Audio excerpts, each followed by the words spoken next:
Let me start off by saying that this happened 4 years ago, when I was 15 on a muzzleloader mule deer hunt in the far northeastern part of Utah, which contains some of the most remote and beautiful places in the state. I've been frequently out in this area, spreading in Summit County that cuts in and out of lower Wyoming since before I can remember, including lots of hiking, backpacking, camping, hunting, and being involved in some of my grandfather's work. I am skeptical of things not proven by methods of science, but I don't deny all of those things. I find it's impossible for science to know of all that is out there in our vast world. My grandfather is a recently retired biologist and former conservation officer for the state, and was a regional specialist of wildlife and habitat management for many years. He's done everything from habitat management programs, controlled fires to benefit areas, to quite literally wrangling moose to be transplanted, and darting black bears.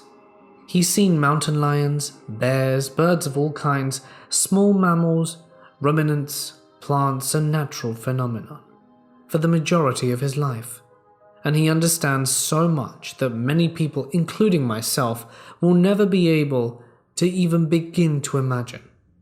He's scientific, honest, straightforward, level-headed. He's agnostic and not superstitious, and often used to, lovingly and respectfully, tease a certain co-worker who thinks Bigfoot, skinwalkers, and other beings exist. Other than this experience, he has never encountered an animal that he could not at least partially, if not completely, identify, and other than the natural, innate fear of being in close quarters with bear, drunken, belligerent hunters, or incredibly potent tranquilizer medication, he's told me over and over he's never been terrified of an animal or experience like this, only curious or surprised. It was late September, and we were in a small camp by a lake in the high Uinta Mountains, hunting both grouse and mule deer with muzzleloaders. The camp was a small collection of men and women my grandfather had worked with over the years, and a supervisor/biologist, and others, people I'd grew up with as well. One of the women, a new wife to one of the guys, had shot a buck deer, injuring but not killing it immediately, and they had lost track of it. Devastated by the thought of wasting the animal, she returned to camp in the afternoon upset, and concerned that the deer had run into an even more secluded area of the mountains, which was hard to reach for the trail that she had shot from. A place my grandfather was familiar with because it was such a pain in the ass to get to, with lots of deadfall and steep terrain. We volunteered to go in the late afternoon to search for the deer, following a scant blood trail that she had tracked for a while before getting fatigued and intimidated by the terrain. Because both my grandfather and I were in good shape and he was so familiar, it didn't seem like a big deal. Before we left, she mentioned hearing that she assumed coyotes were in the area, which made her even more concerned that if the deer lived, they would ruin the meat and hide before she could harvest it.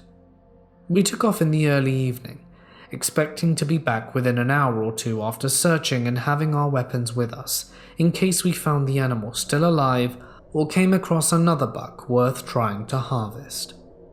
It was steep in places with lots and lots of deadfall, of varying heights, making the hike slower and more tedious than we had hoped, making us understand the other hunters' fatigue.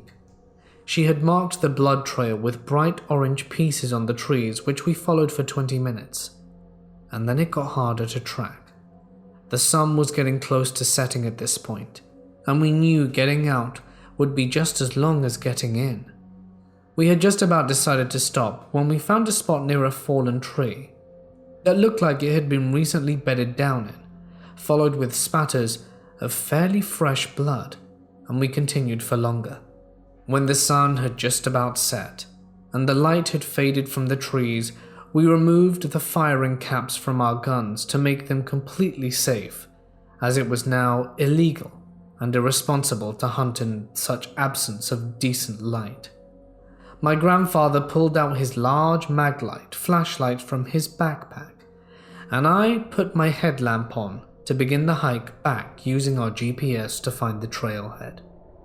10 minutes on the way back, we started to hear more movement among the trees. It was normal for animals to start moving now that the sun had gone down, as animals would likely be starting to head towards a clearing for water or to graze in the safety of lower lights. Small and distant sounds of crunching leaves, patterings of hooved animals, or small bits of movement of the trees from squirrels or birds were common and expected. We did not expect to hear the deafening, disturbing sound we heard next, which vaguely and initially reminded me of a coyote howl, but by a few seconds, it was unidentifiable, frightening and human-like. It started with what sounded like a person screaming, but then got louder and more intense with a screech to it, so unlike any coyote or any animal we had ever heard. Then was the almost chittering that came in between the shrieks, and the movement of the trees becoming almost calculated, almost threatening. We stopped dead in our tracks, frozen as my grandfather started using the light to look around. I was far more freaked out than him at this point. He just seemed perplexed, curious, and a little baffled at what could make that sound. It sounded human, but with no words, with no urge of tone of help, or "I'm screaming just to mess with you." We continued on after it mostly stopped, and it seemed like the other natural and distant sounds had gone almost silent.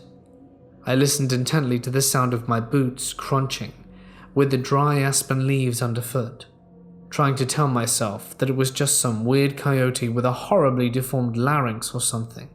Maybe 20 minutes from the main trail that would lead us to the truck, we heard the chittering sound again, the sounds of thumping against dead trees.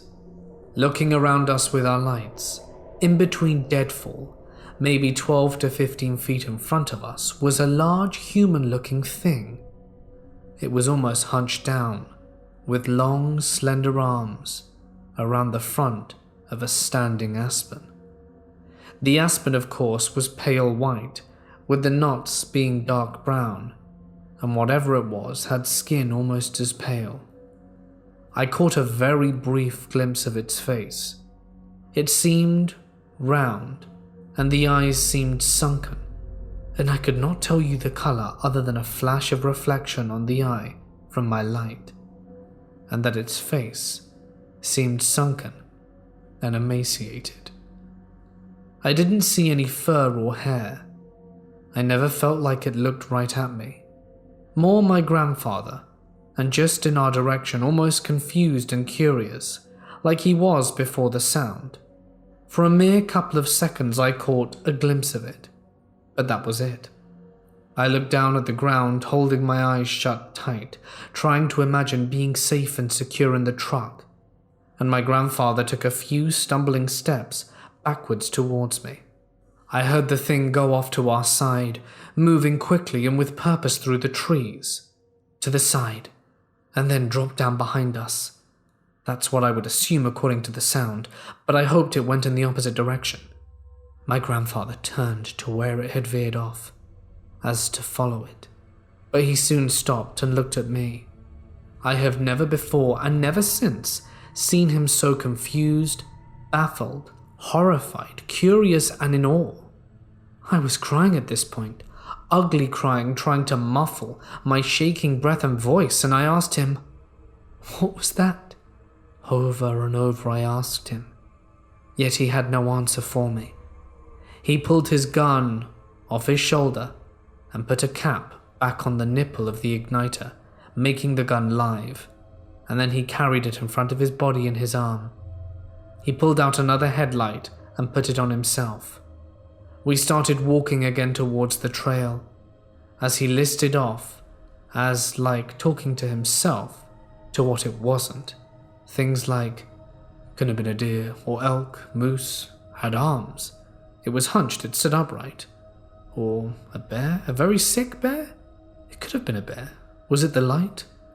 We heard the sound, the screeching human howl, distant once more, before reaching the trail, which was dirt and gravel, but fairly flat and no deadfall. We practically jogged to the truck. I locked the doors immediately and sobbed, and my grandfather turned on music as loud as possible to try and distract me on the way back to camp. I was a mess when we arrived back, and he went to talk with the others by the fire, when he got me settled in my sleeping bag in my bunk. He explained to some of his friends, but I don't know what they all said. The next day everyone was extra sweet to me, trying to comfort me, saying it was probably a sick animal that looked scary in the dark. The deer the hunter shot was found the next day in the daylight, scavenged quite harshly by what I assume was coyotes. To this day he has no clue what it was, nor what that sound was, and before and since I've heard both coyote and many other animal sounds that never even compared to that one. The scientist in me and in him, the hopeful and blissfully ignorant people in us, hope and speculate. It was just a deformed sick animal in scant light. But I have no clue of what that thing was, and I hope I never experience it again. Does anyone have any ideas? Firstly, I would like to state that I am an atheist and tend to remain skeptical when it comes to the supernatural or paranormal. But there have been a handful of events that have occurred in my life that science or rational thoughts can't explain. One such moment occurred in July of this year. For context, I'm a 23-year-old man, originally from the north of England, but now I'm currently living in the West Midlands. During the events of this experience, I was house sitting with my boyfriend. They had quite a large amount of land and were in the middle of nowhere. And by nowhere, I mean in the middle of a forest, on top of a hill, surrounded by peaks and caves. Our friend and her husband had gone on holiday, but due to having quite a lot of land and a very large and ostentatious home and a lot of animals to look after, we were invited to house sit. I didn't mind though, as I already live in the countryside, and because of my boyfriend's work I usually am home alone, so I don't mind the isolation much. I imagined it would be fun to explore the woods, play with the animals on the farm, and even go explore the caves nearby, as they were full of ruins and cave houses that were built during the Bronze Age or something. We were staying in the guest house and were tasked with making sure the gardens were looked after, the yards were kept clean, and the house itself was secure, and that the 6 horses, 5 geese, and 2 farm cats were all looked after. Despite it being a lot of work cleaning up after the horses and just generally looking after the place, we were enjoying ourselves, taking time to swim in the pool and binge watching Netflix. However, my boyfriend has recently been promoted and was unfortunately called into work for the last few days of the week. He tried to make sure that he helped me with all the jobs before he left in the afternoon. But on Friday, I had to do the afternoon chores all by myself. So after feeding horses, I put the geese back into their shed, making sure they had water and food, when I noticed the 2 farm cats acting very strange. Harry and Jack, despite being tough farm cats, had the nicest disposition ever.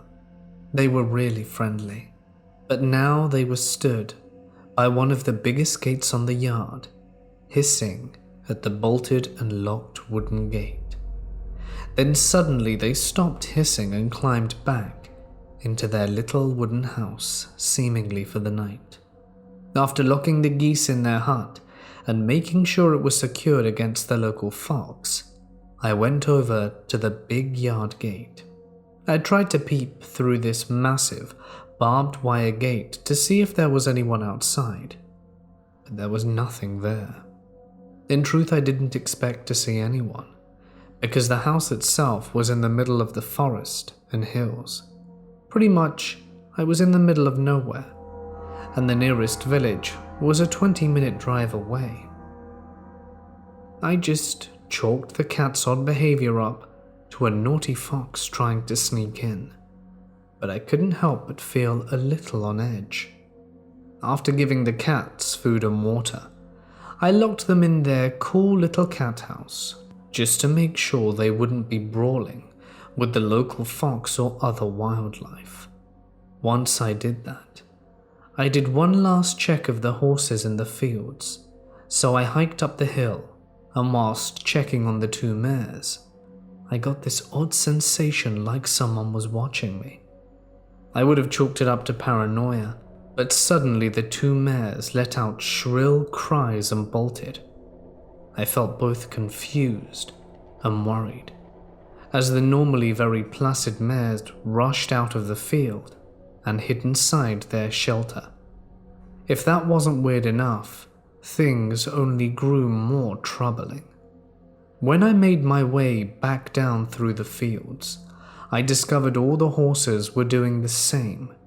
The big, boisterous stallion Saxon was hiding within his field shelter, and the little family, a trio of horses comprised of a mare foal and male horse, had also taken a hiding in their shelter at the far end of their field.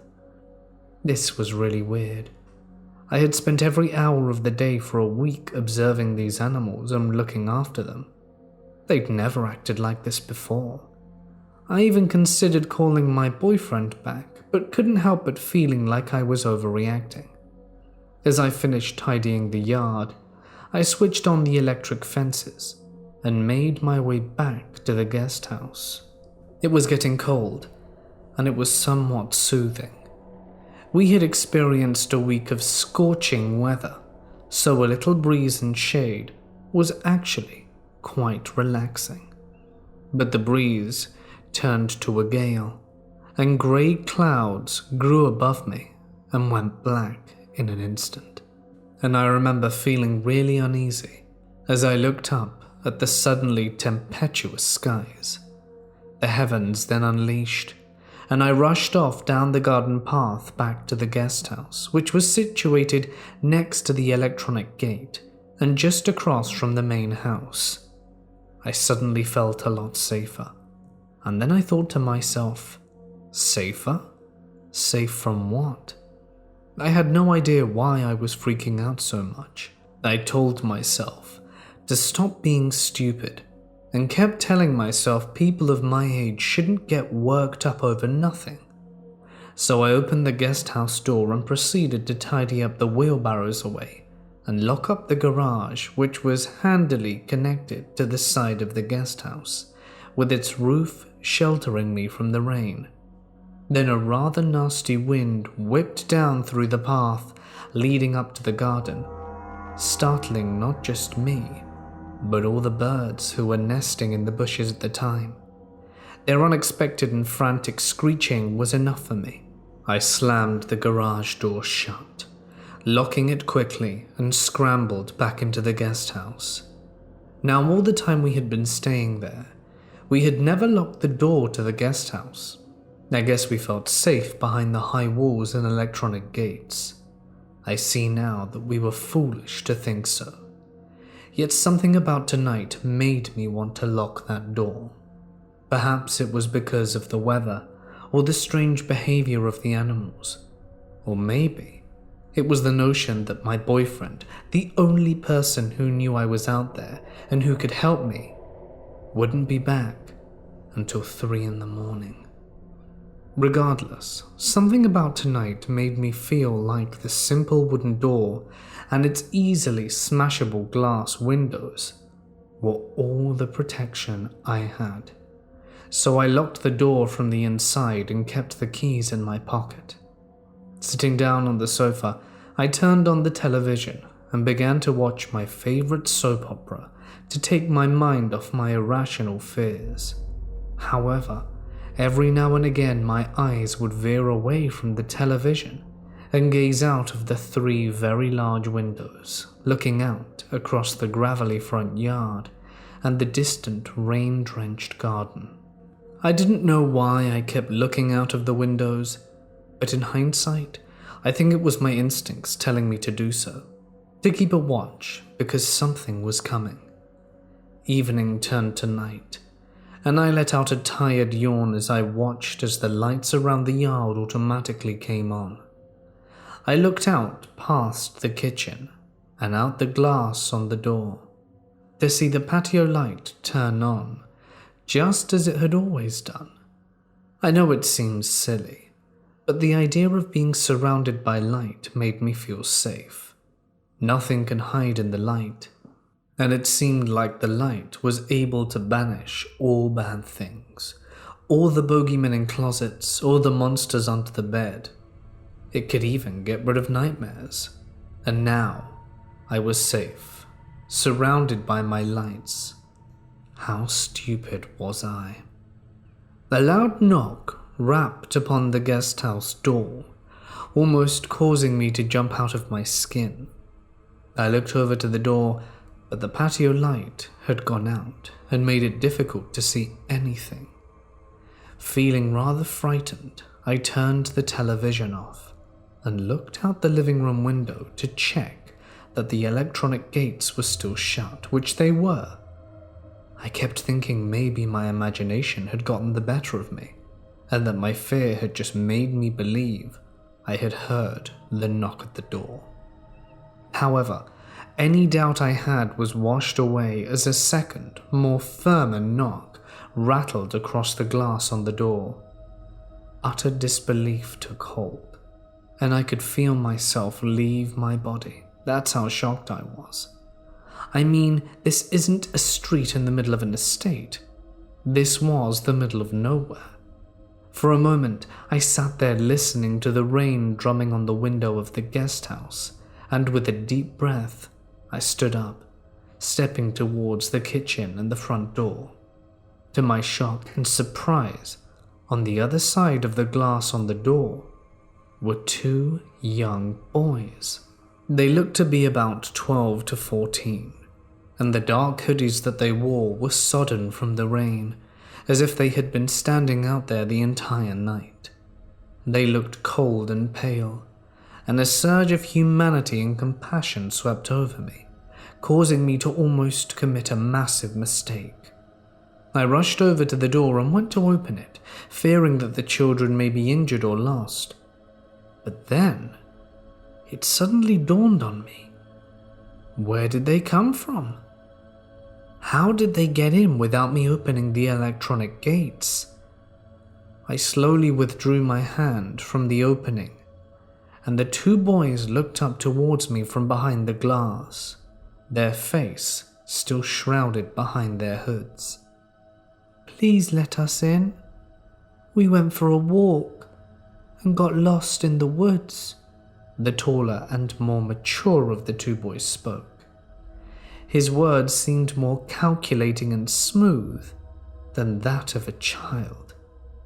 "We're lost and cold," the small boy whimpered.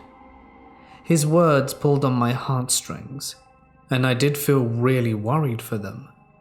But then, I once again reminded myself this wasn't possible, so I summed up all my courage and all my breath and asked the 2 children a question. "Where did you come from? How did you get in here?" "The gate was open. We saw the lights were on and rushed over. Please, can we come in out the cold? We just want to call our parents. They'll be worried sick," the taller boy exclaimed, with his well-composed words luring me towards the door. Again, I found myself believing the words of the more mature boy, and I almost believed his explanation before I suddenly realized the gates had been closed since my boyfriend had left. only we were in possession of the remotes used to open them, and I knew they hadn't opened. You're lying. The gate's been shut all night. I never even saw you come in. So where did you come from? The two young boys looked at each other, and then what happened next sent shivers down my spine. They turned their heads to look behind them, and there, down the garden path, was an even taller boy, emerging from the darkness. His long, slender form seemed to drift through the bushes and trees that hung over the little pathway. Like the others, he was wearing a dark hoodie, and his spindly hands were cold, white. What little I could see of his face looked just like the two smaller boys, pale and ghostly. I shuddered, and the whole kitchen went cold. I could literally see my breath, and I felt more terror from these three young boys than I've ever felt before from anything else. I know it seems crazy, but there was something about their voices and their near identical clothing.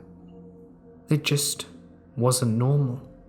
It was like they were trying to appear as normal and human as they could, but lacked the sense of identity and uniqueness that all humans have.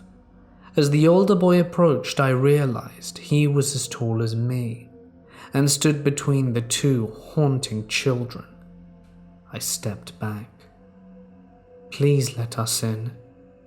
It's cold and dark, and we're frightened, the taller boy said.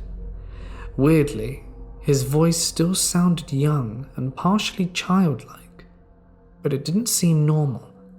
I stepped back a little further. Come on, Connor. Let us in. We can't come in unless you say it's okay. The older and more dominating of the three boys called out. My eyes widened with disbelief. I felt my whole body shiver with fear, and my heart threatened to stop as I let out a gasp. How could they know my name? That's impossible. This sort of stuff doesn't happen in real life, and hoping that this was all some sort of hallucination or my imagination gone wild, I closed my eyes for a moment and hoped that when I opened them again, they would be gone. But when I did, they were still there. Get out of here, I'm gonna call the police, I yelled, with my words not carrying any sort of strength. They wouldn't get here in time. You're in the middle of nowhere. You're all alone with us. The two small boys giggled. Their hideous giggling and heinous laughter sent fear rocketing through me. I could feel my eyes filling with tears, and terror consumed me. They kept laughing, and they kept cackling and giggling. Their teeth were as black as charcoal. Go away. Leave me alone, I cried out. But the boys suddenly stopped laughing and pushed their faces up against the glass on the door. Their eyes were black. I couldn't even scream. I couldn't move, and I now knew these three phantoms were not children. Whatever these creatures were, with their eyes like midnight and their festering grins, they were not human. And worse than that, they were thoroughly enjoying terrorizing me. You're going to die in there, the smaller boy giggled. At that, I let out a yelp and ran into the living room.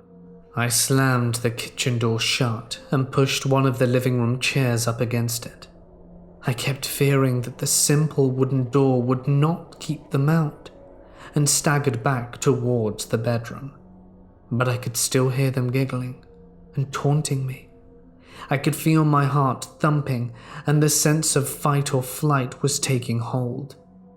But I couldn't fight whatever those things were, and I couldn't run away either. Where would I go if I somehow escaped into the woods? I dreaded to think what else could be lurking out there. Or what if I managed to get to the horse fields? Would I be safe with them? I doubted it. And what if I was outside, and there were more than just 3? As I wrestled with my chances and choices, I suddenly realized I couldn't hear them anymore. My eyes caught a glance of something pale, and I saw them, standing on the other side of the living room windows. Each of the 3 children was stood in front of one of the 3 large windows, grinning at me. I wanted to run over and shut the blinds, but my feet felt like they were glued to the floor. And when I finally felt movement return to me, I ran for the bathroom, the only room in the guest house with a lock. I locked myself inside and sat in the shower with the lights off, hoping they would just leave. As I laid there, praying to every god, angel, demon, and deity I could think of, but none of them answered my call. It was like the boy said. I was alone. For hours I stayed there listening to the boys as they continued to yell, "Let us in, let us in." It seemed like it would never end, until it suddenly and abruptly did.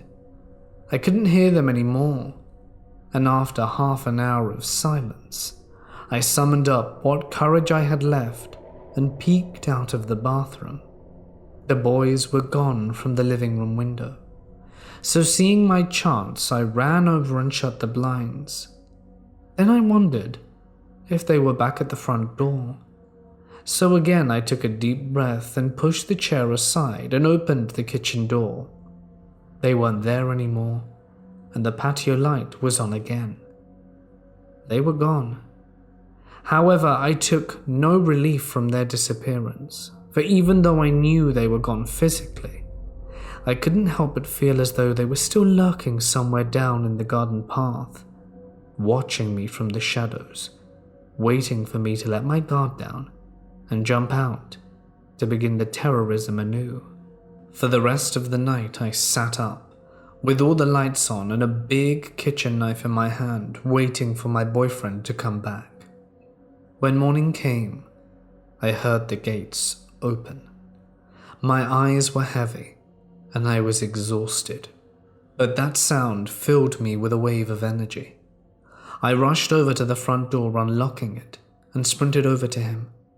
In a frantic ramble, I tried to tell him what had happened, and despite him saying he believed me, I couldn't see he did.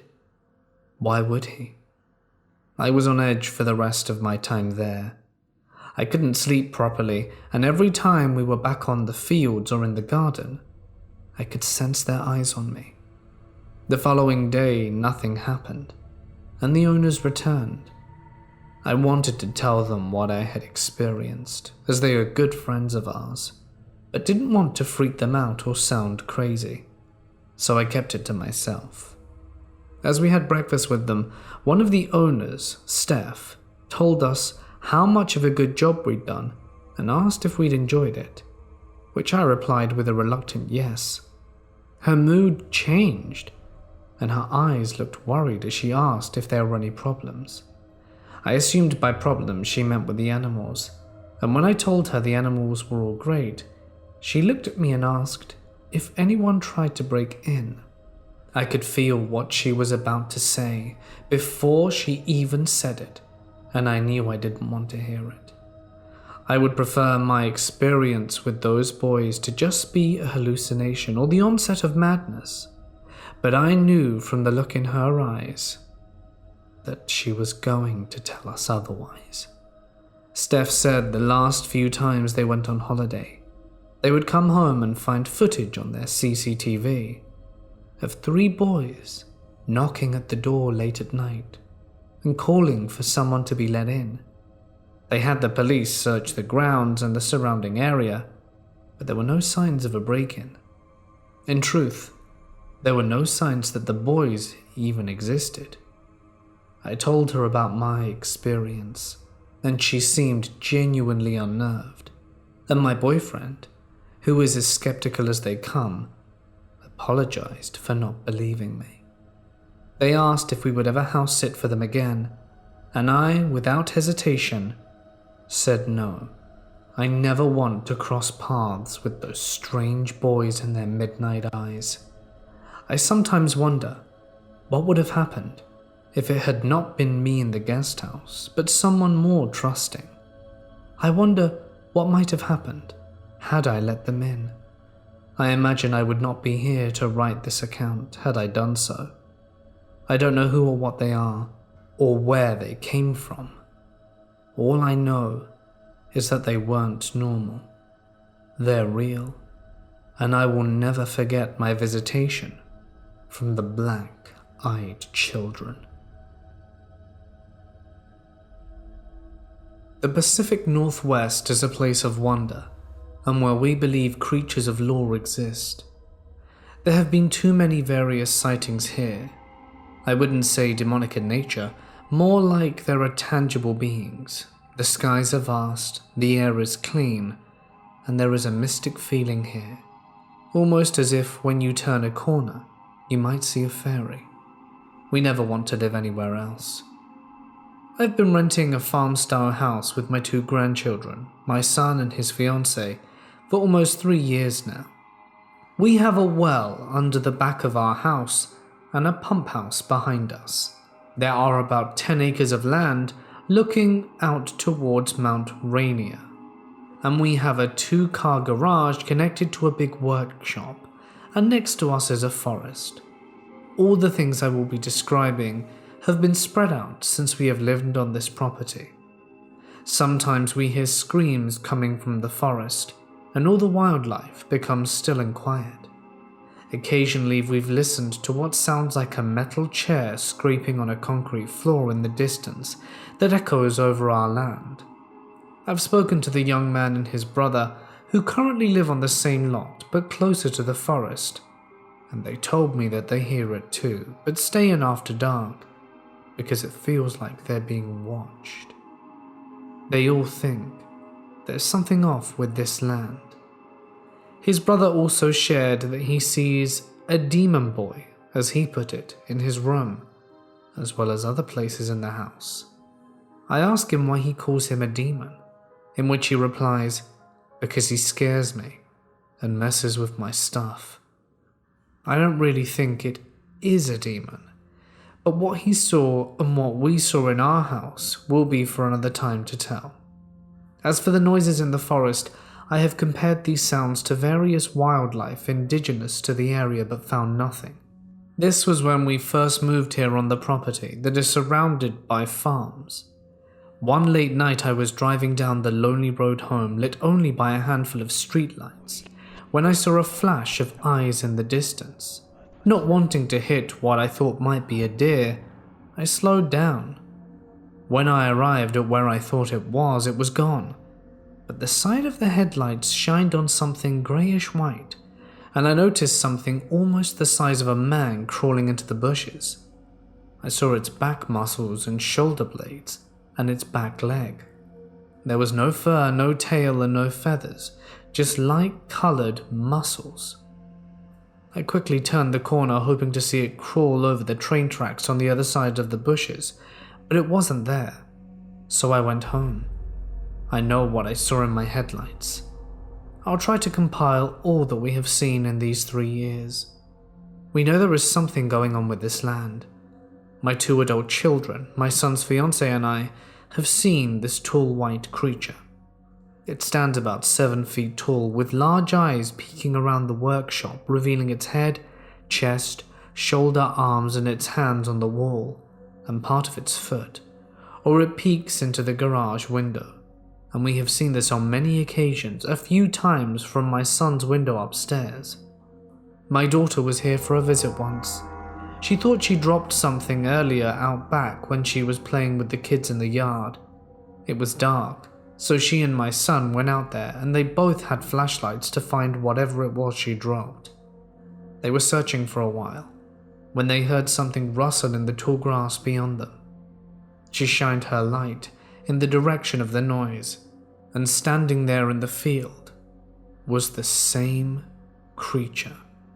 So they both ran like hell back to the house. She later moved out of state, and it's been over a year since this happened. So before I wrote this, I gave her a call. I didn't want to lead the conversation, so I simply asked her what she remembered.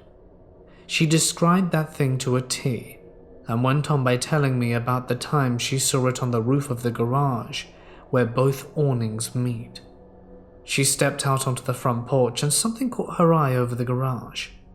She said she stepped closer and it tilted its head. My daughter then turned to tell her brother to look, and when she looked back it was gone.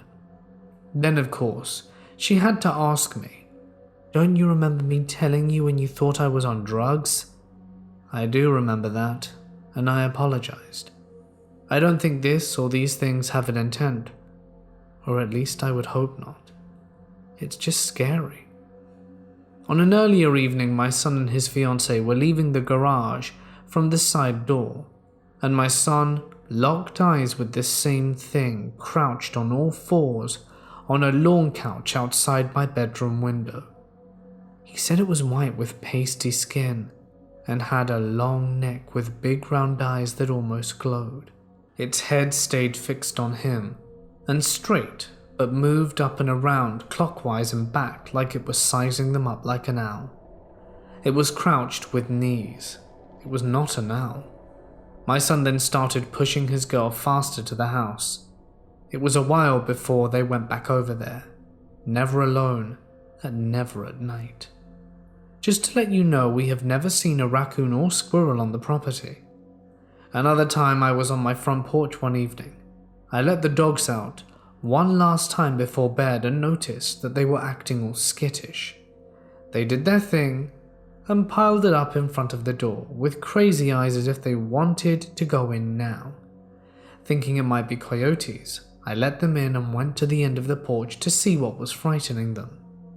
I kept a light on above the back door and another one further down on another area of the back of the house. Something was tall enough to block out the light, casting its shadow on the wall of the garage. It couldn't have been a giant moth on the light because the shadow was cast by both lights.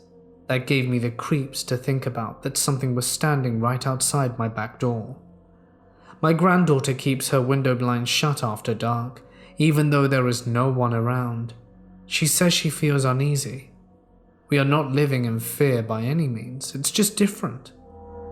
This hasn't been an everyday occurrence, but it is enough to take notice. I have no explanation as to what it is. At first I blew it off, thinking it was just some sort of wildlife we didn't know about before. But after seeing these things for almost 3 years and getting validation from others, I know that it is so much more. Maybe someday before we move, and I ever get my hands on some proper camera equipment with night vision, I will share my findings. When I was born, my parents rented a small house until I was roughly 2 years old. The only memorable thing mentioned to me was my mother hearing an elderly woman soothing me when I was sick when she walked into the room. Everything that had been left out had been put away. They believed they caught her on a picture, but I have to dig around and see if I can find it. We moved into the house that my great aunt had found for us. This was around 93. I remember being terrified of being alone anywhere in the house. I remember waking up to voices, having very vivid dreams and seeing shadows. The scariest moment was when I woke up and looked at my window to see what looked like a shadow trying to get in. Now you're thinking, so what? Someone tried to break in. Nothing paranormal about that. True, except my room was on the 3rd floor, and the only thing outside my window was a long fall to the ground. For the record, this entity was not the old woman. This thing was different. After that incident, I slept in my parents' room for a few years. I was terrified. Looking back at some of the pictures, you can see an old shadow here and there. We've also had cats our entire lives, and each cat would become very protective of me. My parents figured it was just cat behavior to look after the weakest family member, but it happened until I was much older. When I was 13, we finally moved out of that house into a newly built house. We were, and still are, the first occupants. The first night there, I heard walking in my room, followed by a loud bang that terrified me. I went to my parents and told them that whatever was at the house followed us here. They dismissed it as the house settling, but I knew better. Over the years, things were relatively quiet. I ended up joining a paranormal group and honed in on my sensing abilities, since I had originally shut them off as a child. Upon meeting the members, one of them looked at me and asked if she could talk to me in private. She then accurately described my old house, where my room was, the color and layout of the room, and my experiences. Now, I had yet to tell anyone about these experiences, so I was taken aback a bit. She said she couldn't fully get a look at what it was, but that it was still with me. This reinforced my idea that it didn't want to be found out, and to this day, every time I try and focus in on it, I get a nasty headache and the feeling of being blocked. After a few years of investigating places, we obviously had things attached to us: the good, the bad, and the demonic. The demonic things really took a toll on all of us, but mostly my wonderful future wife. But these are stories for another time. What I want to mention is that whatever they were around me. I got the sense that the things from my childhood had grown a lot stronger, and one of them had become the ringleader. I felt like it would give orders and sit back and watch. Getting back on track about the house, some of the memorable occurrences there have happened to only me. I woke up to my dog whining, which meant she wanted me to put her to bed. I told her to just go ahead and jump because I'm not getting up. I felt something get on the bed. As soon as I felt it, my dog went crazy. She began barking and growling, and my cat started hissing. I assumed that meant that the kitty was on the bed and they were fighting, since she hated the dog. It was at that moment that I realized the barking and growling were coming from the door and not the bed. I finally looked, and both animals were staring at whatever was on the end of the bed. When I turned to look, I just saw a black blob. I could faintly make out eyes, and that it was moving its head. I was so tired that I just said, "Look, I'm exhausted from work and not putting up with this. Go away." It left, and that was that. Another day, my mother came home and asked why I messed with her headbands. Now, she had a wall thing where she put her headbands. I walked in there and they were all sticking straight out. Another time, I was in the shower and heard the front door open, and someone walked in. I assumed it was my father, since it was around the time he usually arrived home. I got out and heard what sounded like him whistling. No big deal, until I looked outside and saw that my car was the only one in the driveway. As soon as I noticed this, the whistling stopped, and I immediately grabbed 2 knives and checked every room in the house, as I was certain someone broke in. I found nothing, and as soon as I put the knives down, the whistling started again. At that point, I bolted, called my dad and said, "Look, it's either a ghost or someone who broke in, so good luck." Since I work night shift, I would come home around 4 or 5 in the morning. I walked in and heard someone say, "Hey." I would respond and get nothing. I've seen a woman in the kitchen who looks like my great aunt. My mother was sick and sleeping downstairs, and when I walked in, a voice whispered, "Shh, she's sleeping." I've had the front door yanked out my hand. I've even seen the deadbolt turn by itself. I've walked in on conversations only to hear, "Shh, he's here. Be quiet." Now those things I can deal with. But whatever followed me from the creepy house pretty much stays in one room. Everyone I have ever brought over has said that the room feels heavy and off. Even my parents don't like being in there for more than a few minutes. I figured out that if you knock before entering, the atmosphere seems lighter. I have since moved out, and the first thing I said before leaving was, "You are not to follow me. I don't care if you stay here, but you aren't coming with me." Interestingly enough, my parents don't experience anything, at least not that they will openly admit. They hear the occasional bump and walking every now and then. But we think that's Kitty, who passed 2 years ago. We had her for nearly 20 years. I'm pretty sure I'm leaving things out. In any case, thanks for listening. I live in Mexico. My city is very old. The majority of its inhabitants actually came from out of state or other towns nearby. Now the place is thriving.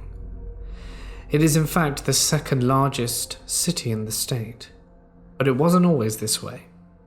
50 years ago, from my mother's recollection, there weren't many houses there besides theirs, and they said that children at the time preferred not to go out at night because things were said to happen. When I was little, I remember that I woke up once in the middle of the night to pee, to an outhouse that was a short distance away. After doing what I needed to do, I shook my head and at that very moment saw a creature, like a big cat. It was dark, solitary, and it alarmed me, as I'd never seen something like that before or since. I got very scared. The scary thing was that my aunt once told me one of her personal experiences of a neighbor who passed away when she saw one of these large cats that transformed after it followed her into the house. You see, this story was given more credit, as in Mexico we believe in the Nahual, which is a witch that it can allegedly transform into an animal, and are known for taking and eating the young. That, at my age, was particularly terrifying, but one of the elements of the story that my aunt told to me was that before the lady who was followed by the animal passed away, in the morning she had actually broken a glass, which was said to be a precursor to her demise. The only thing I recalled the night before was hearing a particular bird song which frightened me. This convinced me in that moment that I also was doomed, and so ran inside as quickly as I could, closed the door, and that was that. I don't think anything else happened, but it scared the life out of me for years to come. I don't think it was an ordinary cat, and I know for sure it wasn't my imagination. I was 19 when this happened. I live in Chicago, Illinois. My family and I used to rent an apartment in the McKinley Park neighborhood. Our tenants were, at the time, family members. My then aunt was 9 months into her pregnancy, and on that day her water broke. There was limited space in the 2 family cars, and the rest of my family went with her to the hospital, which was only a 15-minute drive from their current location. I volunteered to stay back, as I had the house all to myself. It was a 2-story house, 2 separate apartments, and the basement which was fully furnished. The layout is complex to describe, because the winding staircase that leads from the first floor to the basement is located in the first floor's kitchen. At the bottom landing to the right, immediately following the landing, is a laundry room and an adjacent half bathroom. If you follow the corridor leading straight in front of the staircase, there's another room to the right, a bedroom belonging to my, at the time, uncle. Past that, there is a large room, a recreation room, with space for a minibar, a pool table, a set of weights, and a small cot or bed. This is relevant because as soon as my family left for the hospital, I headed downstairs to do some exercise. I went downstairs and I sat by the set of weights, loaded them, and got in position to start bench pressing. I did about 3 sets before it hit the fan. It started off very subtly. I was ripping out a set of bench presses when I heard the unmistakable creak of someone walking down those old winding steps from the staircase that leads from the kitchen on the first floor to the basement. I instinctively called out my sister's name, thinking that she'd come back. Nothing. After listening attentively for a few seconds, I convinced myself that it was just the house settling, and I resumed my exercise. I got halfway through a set when I heard it again. This time, I was sure I wasn't hearing things. I got up and cautiously walked to the landing of the winding staircase, and I made my way up slowly. It creaked beneath my feet. I'm not a big guy, 5'7", and at the time I weighed an underwhelming 150 pounds. But I was, and continue to be, very strong and agile. But I was unnerved a bit. I walked around the entire first floor to make sure I was alone, and no one had returned, or worse, broken in. Before I made my way upstairs to check the first floor, I checked all the rooms in the basement except the bedroom. It was always kept locked, and this time was no exception. As I headed back down from checking the first floor, the door was wide open. Typically, this bedroom had a bed, 2 nightstands, a TV, and a walk-in closet.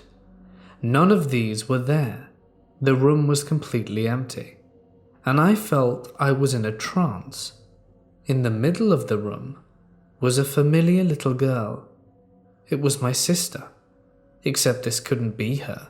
This girl looked like my sister when she was 11, with long bangs. My sister is older than me by 2 years. She's 21 now. But there she stood in front of me, looking 11. But her eyes had no whites, they were all black. It looked like she was looking right into me, and I got cold chills all over my body. She smiled creepily at me. Not menacing, just creepily. I ran out that room and slammed the door shut behind me. I turned off all the lights, ran to the second floor, and waited for my family to return from the hospital. When they did, I didn't mention anything to them. My step-grandmother is a witch, not a horrible person, a literal witch. I know she was into the occult, and I never liked being at that house. But that's where I had my weight set. After that, I decided not to go downstairs again. I don't believe in ghosts, ghouls, or phantoms or apparitions in the traditional sense. I know what these beings are. They're demons who take on many forms, and I don't want to be a part of them. Thankfully, we were later able to move out to our own house, and since then, we've been just fine.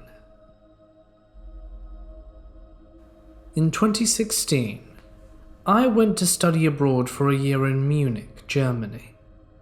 I went to plenty of places in this time, local towns to explore, and further regions of the country for hiking. I got to know this girl in my program, and we started spending more time together as we were both from the Detroit area and went to the same university. I liked her. I was a 19-year-old male and she was a 20-year-old female. She liked me, and I was a bit more spontaneous with exploring, with the idea of being as random as possible.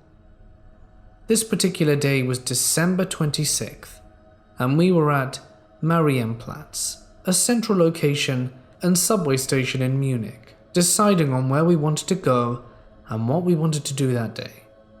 I played a game with a friend back in the States called the Highway Game, where we would just drive, take random highways, and take exits randomly to get as lost as possible. And we would just have a good time talking during our time, trying to get back home without any use of GPS. Anyway, why this is important is because that's what I and my friend were doing at Marienplatz, just getting lost, which is how we ended up taking an S4S Bahn train towards Ebersberg. We still hadn't decided which exit we planned to take, as we were just sitting on the train and just waiting for the right moment to hop off. We decided to get off at the Baldum stop and begin to walk out of the station towards the village. We were in the beginning stages of talking, having had some close moments while talking, and this just felt like another timeless talking session with her.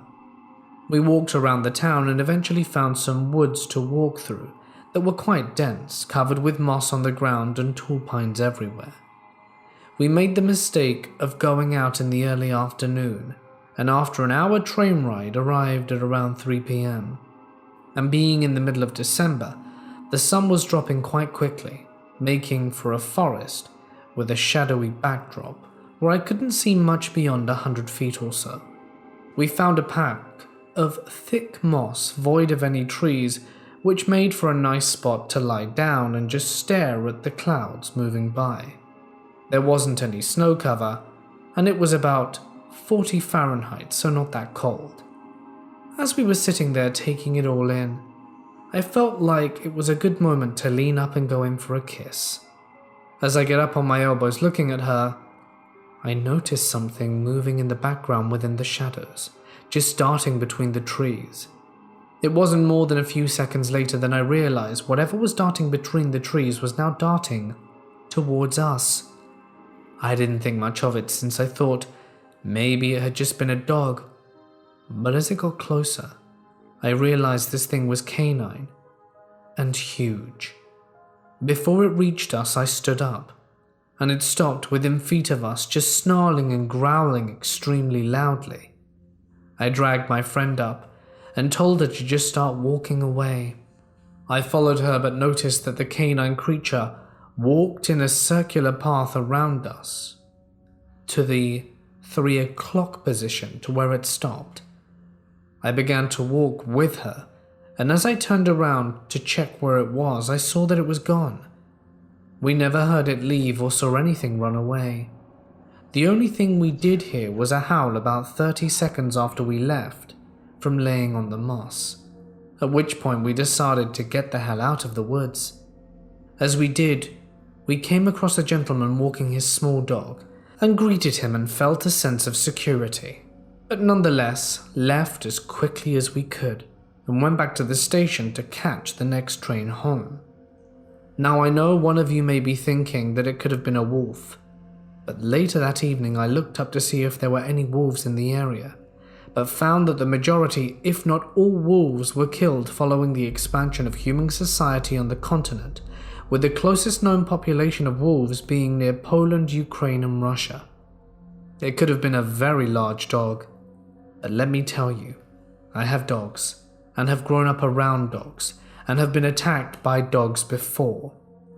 I know what I saw. This was not your average canine. It looked wolf-like, but was huge. If anyone has any idea what happened, or is from the Munich area and knows of anything like this happening, please tell me, as my now girlfriend and I still talk about how freaked out we were by this. All I can say is that just as quickly as I noticed the canine, and as it tried to attack us, it was gone, making for a supernatural experience in my book.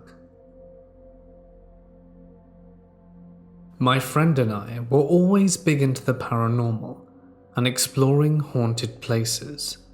One night, we decided to go out into the woods in the current state I live in and go to an abandoned camp that was used during World War II to keep Japanese prisoners. I forgot the proper name of what they were called, but I remember that was what he told me it was. It was miles away from where I live, deep among these winding dirt roads, something both he and I were very concerned about. My sister was with us at the time, but I don't think they saw what I did. It was getting dark, about 7 p.m. at the time, and we thought it would be perfect to go searching for cryptids, as it fascinated us. We're just kids, you know. I thought we wouldn't find anything, as I wasn't a strong believer in the paranormal, so we were driving down the dirt road. and I feel my whole body involuntarily go rigid, like it stiffened all the way up to my joints. I'm in my early 20s, so this was a very strange experience for me, but I dismissed it. As soon as we passed the water, so did the feeling. I went to ball my hands into fists, and my hands cracked, almost as if I had been sitting still for decades. This is where I wish I made him turn around. I got this feeling like I was being watched, and turned my head to look out the window. And I look into the forest while he and my sister got out the jeep, searching for what it was, but I couldn't see it. Shrugging it off and dismissing it, I stepped out the car, thinking it to be my overactive imagination or my ADHD playing up. God, I honestly wish it had been. We decided to search for the remains of that camp, the one I mentioned earlier, and that is when he and I heard it. He heard multiple voices, or so he claimed. I did too, and the only house around was the one across the lake. It was wintertime, which means it was dead silent. The only noise was the soft breathing coming from my sister, my friend, and myself. The silence was so eerie, like there was something smothering any sound with a blanket of nothing. Thinking about it now honestly gives me the creeps. I kept beating myself up over it because I should have known. My ex lurched up and said we needed to go. He just said we had to leave. I brandished his pocket knife and told my twin to get in front of me and move. That was when I made the mistake of looking behind me and seeing two boys standing at the edge of the water with their backs to me. I squinted to look at them, and I'll never forget what I saw next. One of them turned to look at me with those eyes. It didn't look like there was anything there. And if it wasn't for that sense of fear I felt when looking into that void, I could have sworn it was just because it was dark. I snapped back to what I was doing and stood defensively as I made my way back up the hill, the staring sensation intensifying. I felt worse, and I felt like I was being followed. I looked at my sister and told her to get into the car. She took her time and I told her to hurry the hell up while my ex to climb in, and we took off. That sensation followed me through the woods until we got to the main road. What the hell were those two kids? Back in 2005, I was in a band that toured the country in a 15-passenger van with a trailer. We were on our way from Columbus, Ohio to Erie. The show had been cancelled in Ohio due to a power outage, so we decided to get on the road early, as we had a friend in Erie who was taking us in for the night. While on the I-80 about 25 minutes outside of Erie, I'll never forget this moment for the rest of my life. We were all pretty much alert and actively having a conversation. There were 8 of us in total in the van, when the driver and passenger both shouted simultaneously, "What the hell is that?" I'm getting goosebumps just thinking about it. I was sitting with my back against the window and I didn't see anything, but we heard a whooshing noise as if something flew over the van. My friend who was sitting next to me looked like he'd just seen a ghost. We wound up pulling over on the side of the road because everyone was freaking out, thinking we hit something, but nothing was found. Both the passenger and the driver said they saw a tall black figure lunge at the van from the shoulder of the left lane. My friend who was sitting next to me said the same thing. No, I don't think they were all playing a hoax on the unknowing members, because I know these guys and they were scared out their minds. We arrived at our destination, and the house that we were staying at's power was also out. The next day, we inspected the van in daylight and noticed there were streak marks across the roof of the van. Our van was white and also very dirty due to touring the entire country. Still to this day, we don't know what we witnessed. We've done some search on it and similar reports have happened in and around the same area. I was reading the book The Mothman Prophecies around the time of the tour as well, and I'm quite convinced that we had an encounter with the unexplained. This was back in 2012, a simpler time. Let me preface this by saying that the room I stay in my parents' house used to be my grandfather's room. It's sort of like an apartment. It's got its own kitchen and bathroom. He passed in 2005, and I moved into the room in 2009. Ever since I moved back, every once in a while, I'll feel a presence in the room. Someone sitting at the edge of the bed or holding my hand, or I feel like someone's standing behind my shoulder. This is never ever threatening, and I never feel in danger because I believe it's Grandpa. But in October of 2012, I was doing my junior practicum student teaching. This is a sort of program where you go in once a week to a school and observe before real student teaching starts. It was a Tuesday night, and I only remember this because I went to the school on Wednesdays.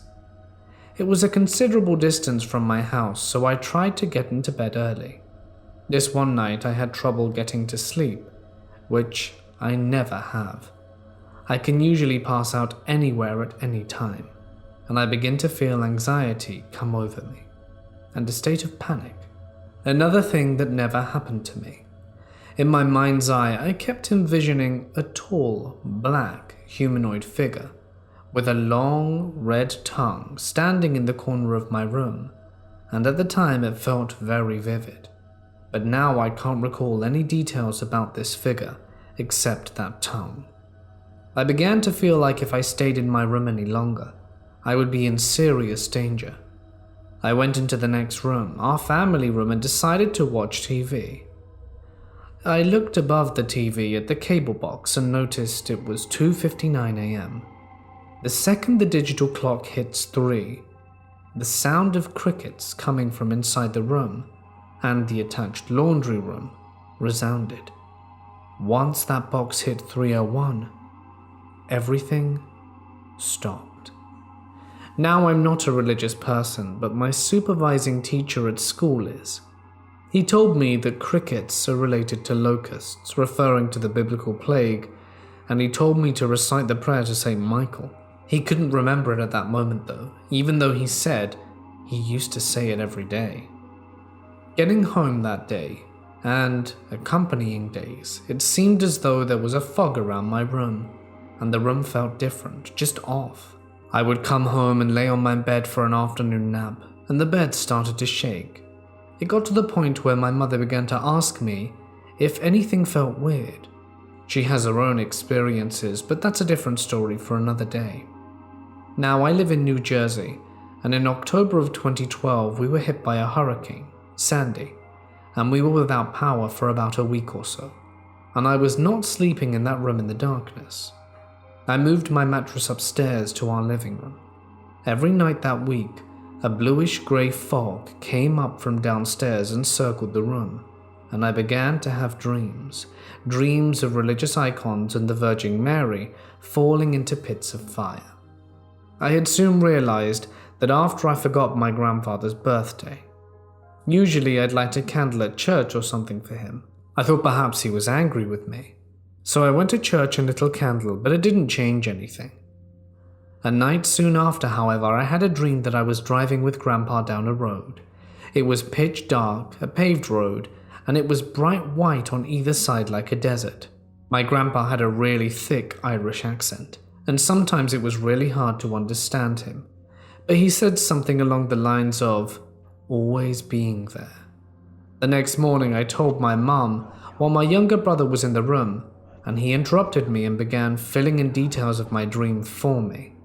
I asked him how he knew, and all he said was, I was in the back seat. The following night I had another dream. One of those hypernic jerk dreams where you start yourself awake, only I couldn't wake up. I was in a dead cornfield with naked androgynous grey children who were dancing around each other. They kind of looked like the kids on the cover of Led Zeppelin's House of Holy album. And from behind these children and up on the ground came a giant dark monster. It looked a bit like a dragon. I could see this creature clear as day. From behind it came a winged humanoid being, I guess an angel, which had a sword that stabbed the creature and knelt down in front of me. I awoke, and at the foot of my bed was a white translucent figure. It hovered for about 10 seconds before vanishing. As I looked at it, I felt peace again, and I've never felt before. I don't think I'm going to ever feel that kind of peace again. The dream and everything stopped after that. I never told my youngest brother about the black figure, or the dragon, or the children, but fast forward a year later, I come home from work and my brother is sitting on the kitchen table looking shaken. He tells me he had a bad dream of naked children dancing around a dead cornfield and a black dragon behind him. No angel came, but he told me when he got ready for school and left, looking out of the window of his room was a large black figure with a long red tongue. It was the last I ever heard of it. I'm not particularly religious, but I can tell you ever since that event, I slept with the lights on and have had routine sleep paralysis. I live in a somewhat medium-sized town, with a mix of cities and backwoods areas nearby. The bus stop I use has a good mix. It has buildings nearby, while also having entry to the nearby surrounding woods. One morning I was waiting in the bus, when I realized it was late that morning. I got annoyed and decided since I was bored, I would go into this little walkway/trail that was nearby. Not all the way, just enough to where I could be secluded by the trees. After a while of checking my phone, I heard the bus stop. At the stop, a little way down from mine. I headed back to the stop, and when I got there, I got a fight or flight response that was very intense, like if a weapon had just been shot off. I turned around to see this crouching creature coming out of the secluded area. It was just pitch black, arms about the size of half its body.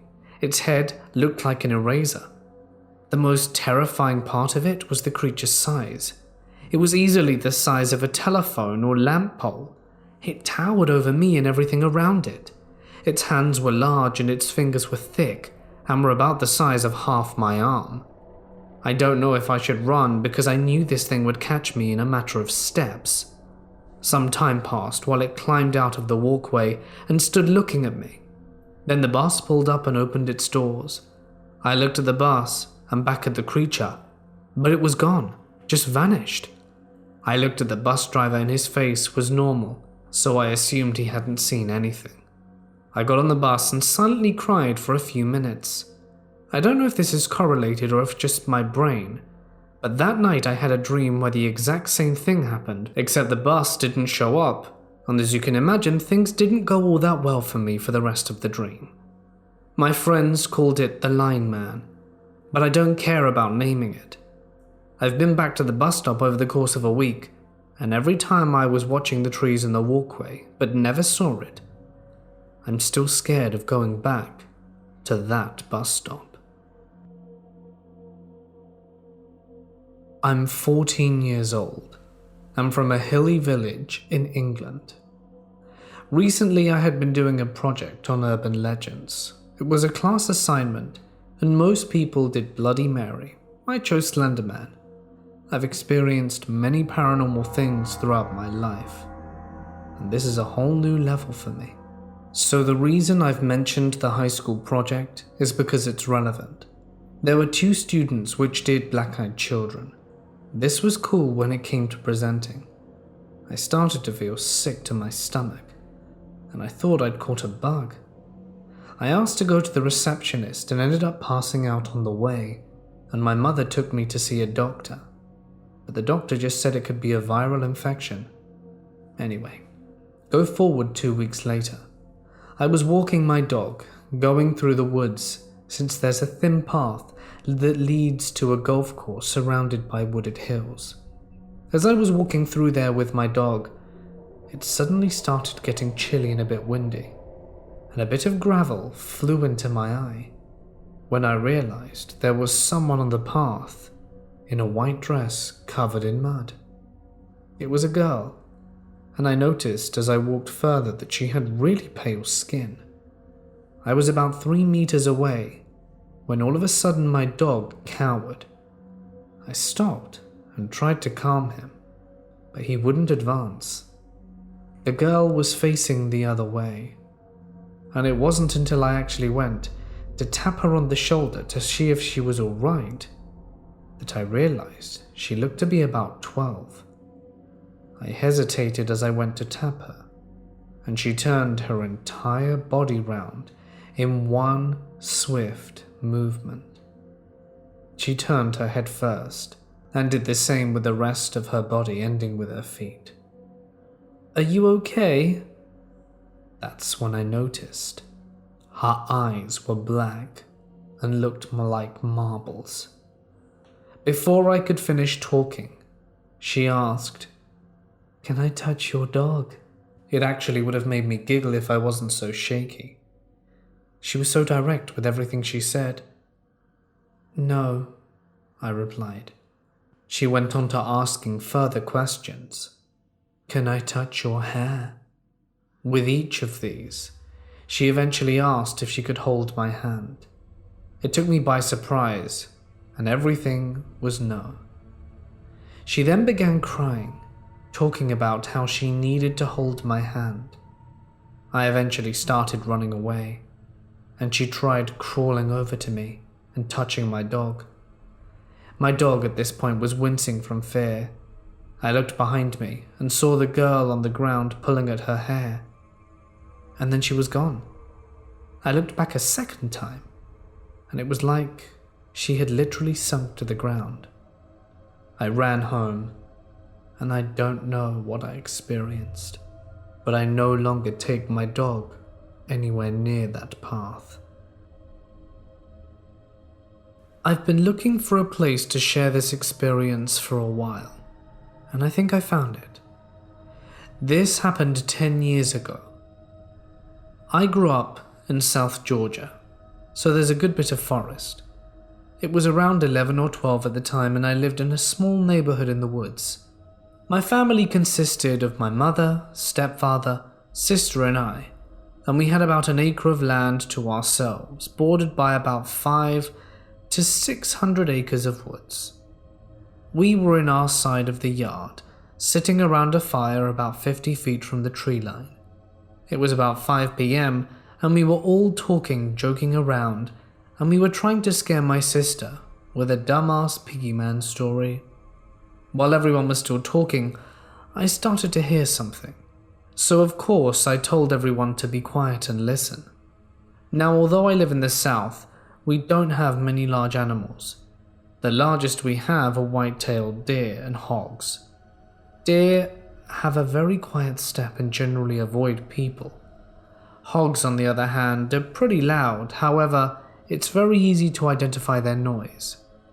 What we were hearing were steps, loud and heavy, and only steps, no digging, no grunting that a hog would make. So my stepfather decided to get his 3.06 and go investigate. Meanwhile, my sister was scared, and my mother took her back under the carport, away from the fire in the dark. I stayed by the fire and wanted to see the events that would transpire. While my mother called for me to come inside, so I turned to her to protest. Here's where it gets good. My mother got this look of confusion, I think, on her face. Now this made me turn around. At this point I'm standing 50 feet from the tree line and 20 from our door. I turned to see 10 feet away from me the biggest animal I've ever seen in my life. It was a foot taller than me, and I was 5 foot tall at the time. It looked like a dog. It was larger than a Great Dane and was built like a pit bull. Now my neighbor at the time had 2 Great Danes, but Danes are rather tall and thin. This thing was 2 feet taller than both her dogs, and it looked built enough to pull a semi-truck. This thing was sitting like a dog and was still 6 feet tall, not on its hind legs. I froze for a second.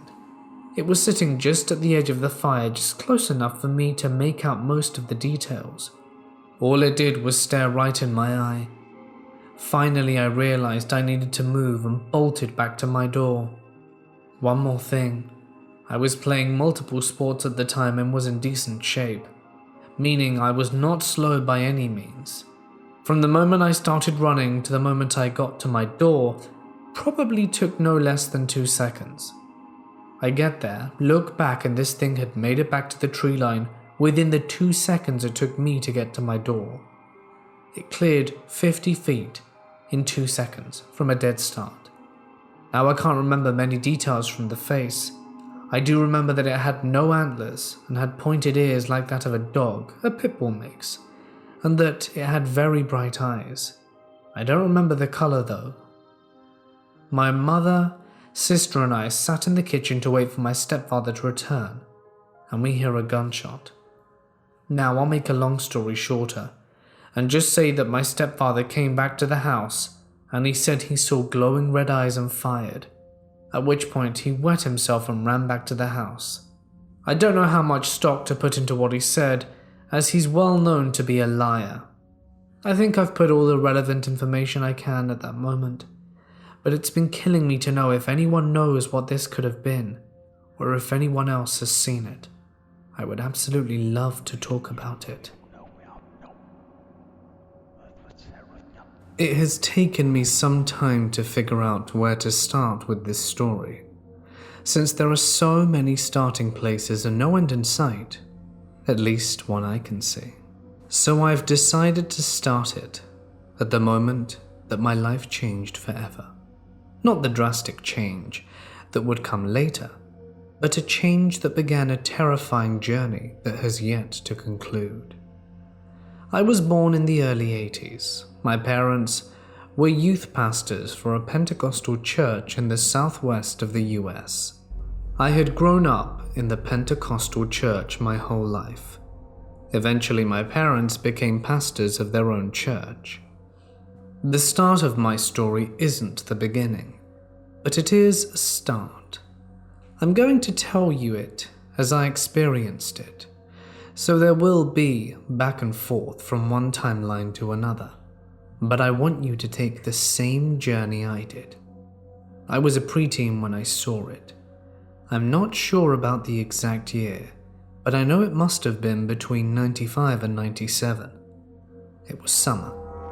I was at church camp, the same one I had gone to for most of my childhood. It was in the South US, in the hill country area. It was a pretty large camp, really spread out, and on any given summer, there would be roughly 1,000 campers, including adults who either were counselors, helpers, or those doing the church services. My parents were pretty active with camp. In fact, my dad was well known in the district. When people found out I was his son, they were amazed, and sometimes treated me like I was first kid or something. I hate saying this, but I would use this to my advantage sometimes. I would get my way with a lot of things or go behind the scenes of the camp or any other church activity that others wouldn't. So my parents were there the summer I saw it. I was a camper that year. The building where all the campers stayed at was on top of a hill in a large building. It had only been built just a few years prior. The camp was a lot older, but they had added new buildings and such, and after a huge fire at the old cafeteria, which I have a vague memory of, they built an entirely new cafeteria. The building was in 3 parts. The left side held the boys' dormitories, and the right the girls'. The middle was where the small little church sat. This is where I saw it. The little church had light pink carpeted floors, off-pink walls, and cushioned chairs to match. The kids' preacher was a close friend of my dad's, so I knew him pretty well, and vice versa.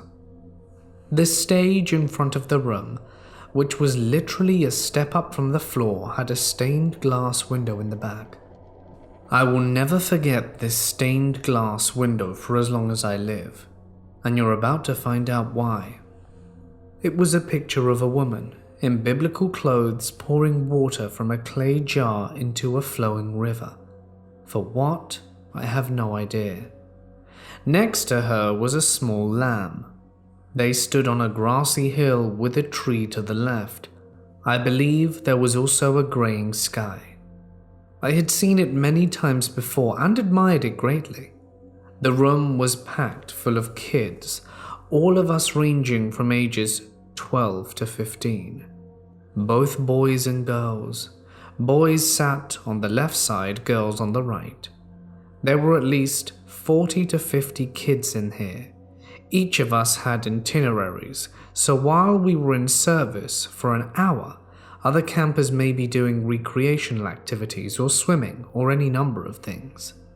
My bunk, which consisted of about 5 or 6 of us boys, most of whom were from my church.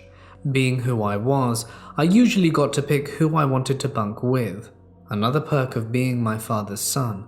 As service began, my attention span started wavering. I had heard all this religious stuff before from my dad and others. I began looking at the stained glass window, and that was when I saw it.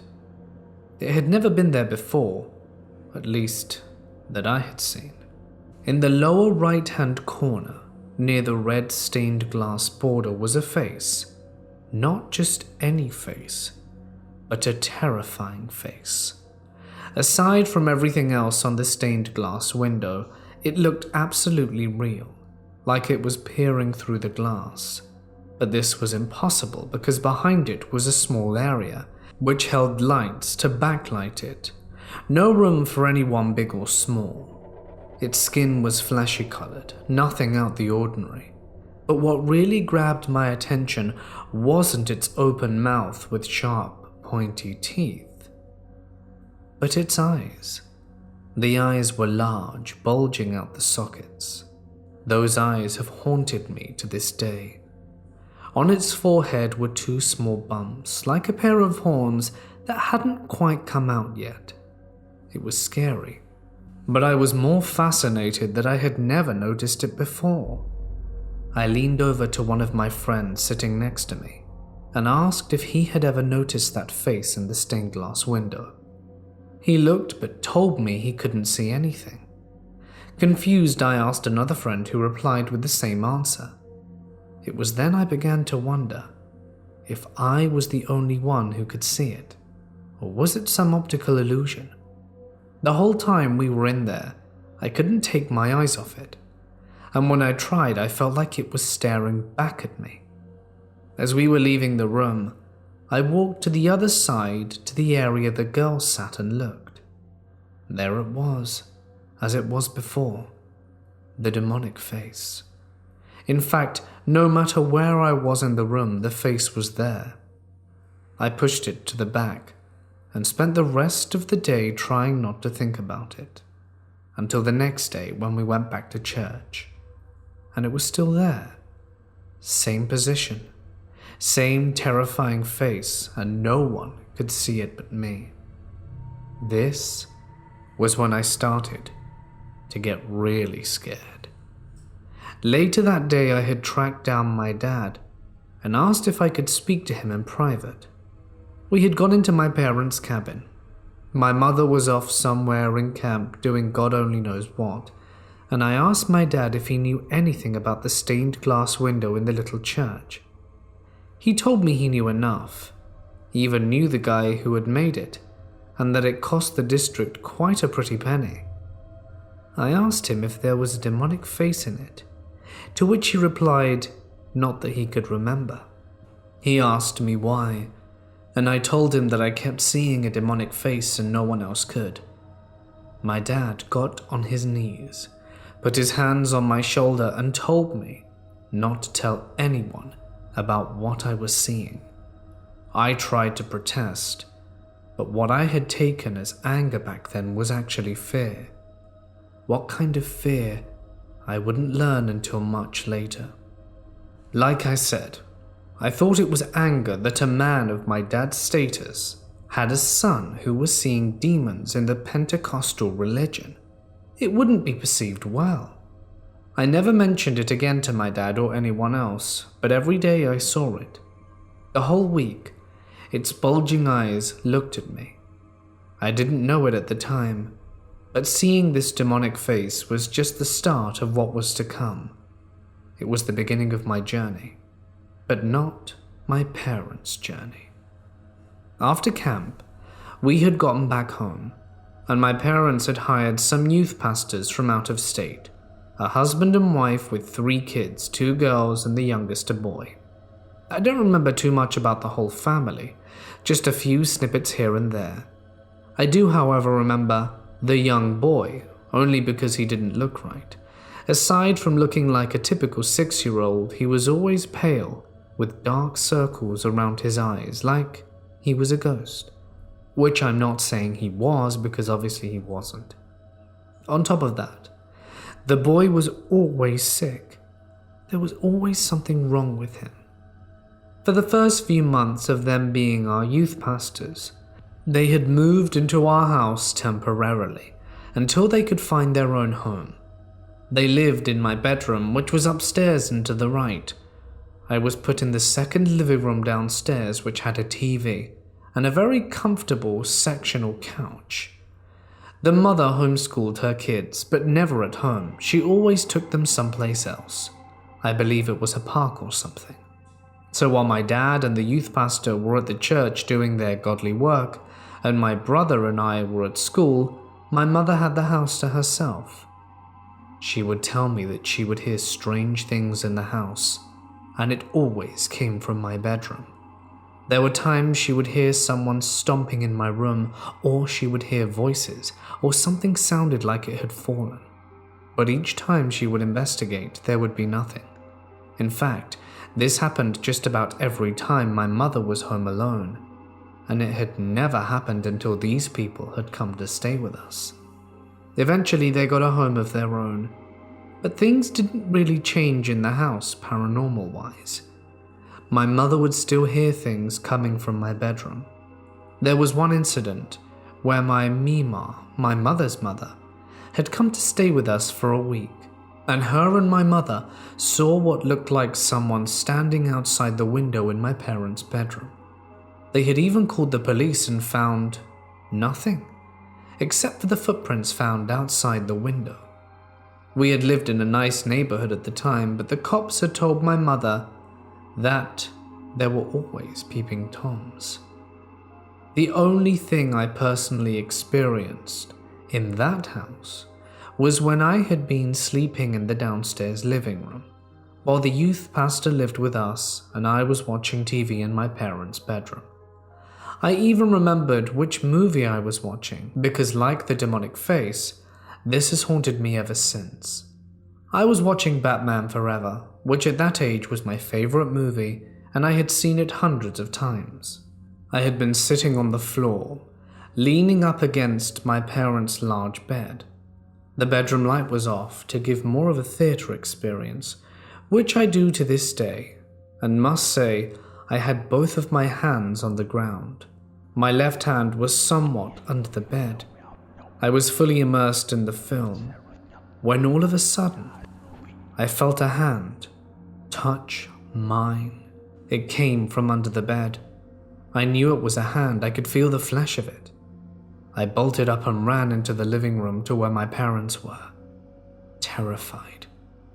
I told my mother, and she became worried, and my father held his position as a strong man of God and went to investigate. He had looked under the bed, checked the closets, the adjoining bathroom, and of course, found nothing. To make a long story short, after a few months they had moved out of our house, my dad had gone to church one Sunday morning. He would always go around 4 a.m. to pray, set up his sermon and stuff, and when he got into the parking lot, he had seen that the youth pastor's car was in the big, empty parking space, as well as another car. One he recognized, but he wasn't sure whose it was exactly. When he entered the church, he came to find out the youth pastor was with a member of the youth group in his office, having an affair. So eventually my father had to fire him, which caused quite a conflict with people in the church, especially the ones who supported the youth pastor, who happened to be related to the girl he was having an affair with. One woman in particular, Karen, a Hispanic woman who had grown up in Mexico, where we had lived not too far from, just a few miles from the border. The reason I told you this part of the story is because it has a lot to do with the next. After the youth pastor and his family were let go of our church, we had a little over 100 people and had began a revival. My dad had called on an evangelist friend of his, Bob, who was married with 2 children, both boys roughly younger than me and more close to my brother's age. Bob had begun the revival, which became quite huge. I should let you know that I am no longer a Christian, nor do I believe in the Christian religion, and you will soon find out why. Anyway, this revival became really big. Our church was filled to capacity, and people were speaking in tongues, being slain in spirit, and the like. It had lasted 13 weeks, which, now that I think about it, is quite an interesting number considering things. Karen, who was close to the youth pastor my dad had let go, was giving my parents the cold shoulder and started becoming close with the evangelist Bob and his family. One day during this revival, my mother, who I am very close with, told me something I would never forget. She told me that a woman had come to my father, telling him that her daughter was being possessed by a demon, that my dad had to perform an exorcism to no avail. My dad didn't want me to know this, but my mother told me anyway, and told me to keep it a secret and not to tell him that I knew, or even my brother. One night at revival, as people started showing up and getting ready for service, my mother pointed the demon-possessed woman out to me. She seemed normal, pretty even, nothing creepy about her in the least. My mother, being the good pastor's wife she was, always welcomed people, hugging them, talking to them and whatnot. I watched as my mother went over to the demonically possessed woman and welcomed her in and hugged her. As soon as she did, my mother pulled away as the woman began shaking violently. With a panicked look on my mother's face, she walked over to my father, whispering something in his ear. My dad looked over to the woman. My mother came over and told me to get the children rounded up and take them into the dining quarters, as she and others cleared out the sanctuary. Once everyone was out, the doors were shut behind. My dad and a few of the board members were behind the closed doors dealing with the demonic-possessed woman. It wouldn't be until a few years later that I found out what had happened behind those closed doors. According to what my father told me, he and the board members began praying over the woman, who was shaking violently and spouting obscenities. The janitor lady, Caroline, was in there, as for what reason I don't know. The woman began screaming as if in pain. My father continued to pray for her. Not too long, the woman began to gag, and at this point the janitor lady ran to grab a bucket and brought it over to her, in which the woman vomited in. My father said what came out of her mouth wasn't normal looking. It was like a blackish blob. His first thought was to take it somewhere to get analyzed, but Caroline flushed it down the toilet before he could do anything. What scared my father the most was the fact that the woman was still possessed and told my dad in a dark voice, "We will meet again." My father doesn't like talking about this, and I've only heard this story a few times, and when I bring it up, my dad pretty much shuts down. There's a part of me that thinks there is more to this story, but he won't say, and the reason is that Caroline never came back to the church. In fact, one day not too long after my dad and I had gone to see a movie, my dad wanted to stop by Caroline's place to check on her and find out why she hadn't come back. When she answered the door, cigarette in mouth, it shocked me. She wouldn't let us in, but told my dad something along the lines of, "Pastor, what I saw that night shook my faith," and we never saw her again. Now back to where the demon-possessed girl told my dad that they would meet again. According to my dad, even my grandparents have confirmed this story. When he was a young boy in the late 60s, my dad had awoken in the middle of the night and saw a shadow person in his room. As my dad stared at it in horror, he said it got bigger and bigger until its head was touching the ceiling. My father eventually found his voice and screamed for my grandparents. That's all I know, except for one more event. an unbelievable one. As I stated, I was born in the early 80s, not too long after I was born, when my parents were youth pastors at a church in the southwest US.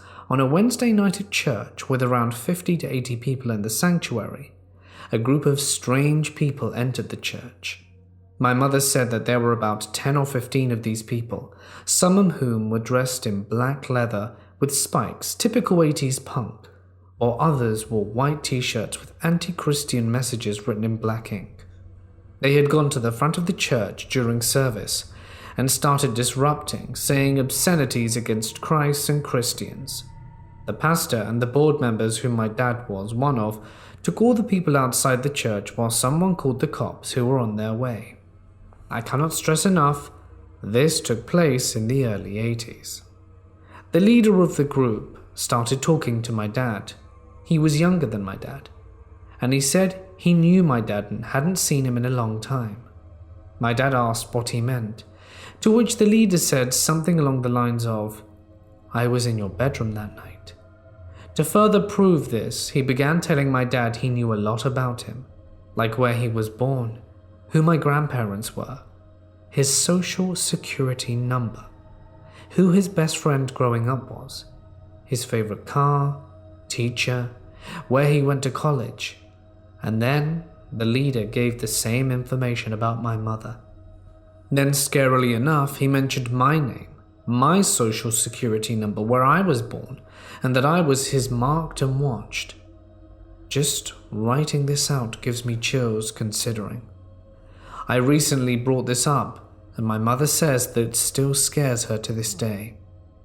I'd first heard this story when I was 16 or so, and I remember one time at camp, the same one where I saw the demon, where me and my friends were, who were too young to actually be campers. We're heading up to our cabin at the top of a hill, while our parents were doing church camp stuff. It was night. On our way up the hill, we encountered a man who came out of nowhere. He was dressed like a biker, leather and spikes. I don't really remember much, except that the three of us ran down the hill and got scared, where we ran into one of our mothers, who told us to get in the van. She looked around with a flashlight as we drove up the hill but couldn't see anything, and I've always wondered if that man had something to do with these people many years before, who interrupted that church service that said I was theirs. Anyway, back to the revival. After the incident with the demonically possessed girl, things got back to normal, in a sense. On the 13th week of the revival, Bob had approached my father and told him God told him to build another church, so he did. Except he took a lot of members from our church, which hurt our church greatly. We had roughly 200 members, and were now down to less than 50. One of the people who left with Bob was Karen.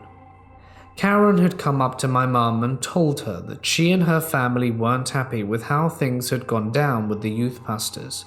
She told my mother that she had come from some dark places in Mexico, and that she gave my family the evil eye, which my mother had no idea what that meant. The next part would devastate me. First, I'm going to tell you how I experienced it, followed by what my parents saw, which they wouldn't tell me until I was an adult, and for good reason. It was Sunday morning, and my mother had awoken me to get ready for church.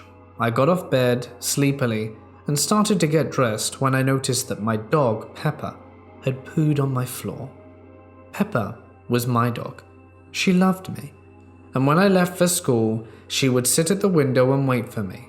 Wouldn't even eat until I arrived back. Panicked, because my mother would get very upset when Pepper would use the restroom on our carpet, I ran into the adjoining bathroom, grabbed a white towel that I would do laundry with later, and hopefully my mother would never find, ran over to the spot and noticed that the diarrhea was even worse. I put the towel atop and started to wipe, and that's when I noticed it wasn't diarrhea at all. It was a pool of blood. I looked over at Pepper, and she was laying next to my bed. I figured she was sick. I ran and told my mum, and I thought she would be upset, but I saw worry and terror in her face. She told me to put Pepper outside with food and water, and we would let her back in once we got back from church. Once church ended, we got home. I ran out of the car to the backyard. No joke when I say this. I found my dog lying on her side near the house. I called to her. Nothing. I figured she was in deep sleep. I walked over and put my hand on her to let her know I was home, and she was stiff as a board. Tears welling in my eyes. I backed away slowly and ran inside to tell my parents. Strangely, when I saw them, my mother had tears in her eyes already and was scared. My dad's face, blank. I told them about Pepper. And that afternoon before church, we took Pepper's tiny body and buried her outside in the churchyard, far away from the church itself. It was hard watching my dad dig the hole and place Pepper, now wrapped in a black trash bag, into the ground. I would descend into depression after this. Like I said, it wasn't until about 18 or 19 when my parents told me the truth. You see, when we got home from church that dreadful Sunday afternoon, as I ran to the backyard, my parents found their door slightly open. Upon going inside, my parents were startled to find every picture my mother had hanging on the walls upside down. Pictures on tables and as such were face down. On the kitchen counter was a long, thick strand of hair, which my dad had analyzed at the nearby police station, which revealed that it was horse hair. Someone had broken into our house. Even worse, someone had poisoned my dog. My mother said that Karen had threatened my parents with witchcraft a few days before, saying that my parents would regret what they had done to the youth pastor. To this day, I don't understand why the youth pastors were so important to Karen. All I know is that woman had something to do with ending the life of my dog and breaking into my house. Upon more investigating, I found out that our family was cursed, and literally ever since, my family has been through hell. I'd never seen the demon face again, but I have had many strange incidences, most of which I can't find any relation to. But I don't think it has left me alone. My husband, yes, I'm gay, has seen shadows ever since we got together. My husband is an atheist and doesn't believe in anything paranormal, but sometimes I think even he thinks there's something strange going on. I feel like I'm being watched, and I hear someone call out my name. One time I was at work and I heard someone call my name. I walked around the store asking co-workers if they'd called me, and they all said no. Thinking it was in my head, I went back to where I had heard it, and my co-workers there asked who had called my name, which meant they heard it too. So much has happened in my life, things I can't even begin to put into writing. I know without a shadow of a doubt that whatever I saw is still haunting me in some form. Not a day goes by that I don't think of that demonic face. Not a day goes by that I don't think there is some group of demonically possessed people who know my parents and me, who say I'm theirs. I don't trust a lot of people. I don't know if these people have followed me. Some incidents make me think, perhaps. I can tell you that I live in fear. I don't know how to deal with a lot of this. My husband, who doesn't think I'm lying, thinks a lot of it's in my head, on top of coincidence. I can see why people think that, but trust me when I say this isn't a story that's easy to put into words. It's more something that you have to have experienced to understand. There is so much more to tell. For now, I think this will be enough. If anyone has any idea what is going on or knows something, anything that would help, it would be greatly appreciated. Whatever this entity is still haunting me, and my family, and this curse is getting worse. I'm not lying when I say that I am beyond scared. This story takes place during the summer, when I was 15. I was living with my dad and stepmother at the time. I remember my stepmother throwing a royal fit about buying me new school clothes because I had left a few pairs of pants get holes in them and still wore them. It was my first year going to high school, and I wasn't going to let her spoil that for me, so I went to stay with my grandparents for the summer to earn some money. They live in a remote, small area that was once home to many native tribes, most prominently the Quinault tribe. It's very secluded despite being only a mile or so from the highway, and it's all lush, gorgeous forest. My grandpa had built his own 3-story house and a shop where he cut and assembled cedar into roofing products. That's where I came in, hauling heavy chunks of cedar to his van, stacking, nailing, cinching up shake and shingle into bundles to be sold. I made good money while there and was able to buy an entire new wardrobe. As summer was coming to an end and it was too hot to work, I decided to take a walk one day. Now let me say I spent my childhood roaming these woods. Armed with my grandparents' 2 dogs, we ran and played and napped all day, and I've never seen anything out of the ordinary or gotten any weird vibes. I waited until it was a bit cooler in the evening and started out, walking a little path that would take me out to an old unused logging road. I had tread this same path so many times that I wasn't even paying attention until I felt that I was being watched. I would like to note here that I was young at the time. I had yet to touch drugs or alcohol and still have no history of hallucination or mental illness along those lines. What I saw still haunts me to this day. There he was, standing naked in the middle of my path, looking down at me with a blank expression. He was tall, maybe 7 feet, much taller than my 5 feet nothing. He had long, black, matted and grey hair, and there were tufts of it growing from the sides of his arms and legs as well. There were no genitals, only smooth flesh where they should be. And his skin, it was such a sickly pale yellow. It looked to be far too big for stature and hung in some spots. We made eye contact. His yellow orbs felt like they were staring into my soul. I couldn't move or think. Everything had gone silent around me. The next 10 seconds or so of my life seemed to stretch out. We just stood there looking at one another before he swiftly turned and walked back into the trees. The foliage went undisturbed as he melted through it and vanished. I honestly expected him to charge me or at least be intimidating, but he just turned and left. I haven't seen him since either, nor am I too enthusiastic to go out looking. I remember telling my grandma about it, but she told me it was probably just drug addicts in the area she lives in, as there are a high number of users and manufacturers of methamphetamine.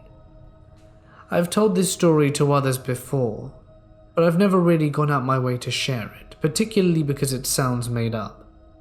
I've tried looking in Native American folklore, especially the local stuff, but haven't found anything matching that description. If you actually have any idea on what this particular being might be, please let me know. I would love to find out. I live in the campo, as we call it. So I'm about 7 kilometers away from the nearest town, where we had people up here, and they said that we had 4 lines of energy crossing over our land, which explained the strange things I and my family have seen on our land. This is one of the 50 or more experiences. This one was very odd. I had to walk to the bus stop every morning, and when it became winter, it was completely dark when I had to get up. One night I was walking down my mountain road and I noticed something. It was tall, whatever it was, and stood in the middle of an empty field. At first I thought it must have been a blur or a bug that flew past me, but when I looked at it, it was still there. How I tell if I'm hallucinating? I will close my eyes for 10 seconds and think of a color. If when I open my eyes the hallucination has even a hint of that color, I ignore it. After checking, I realized it must be real and standing there. This is how I describe this thing. It was tall, pale, its head was white. It had long arms, but its body was black and it was at least 3 meters tall. Now I know what you're thinking.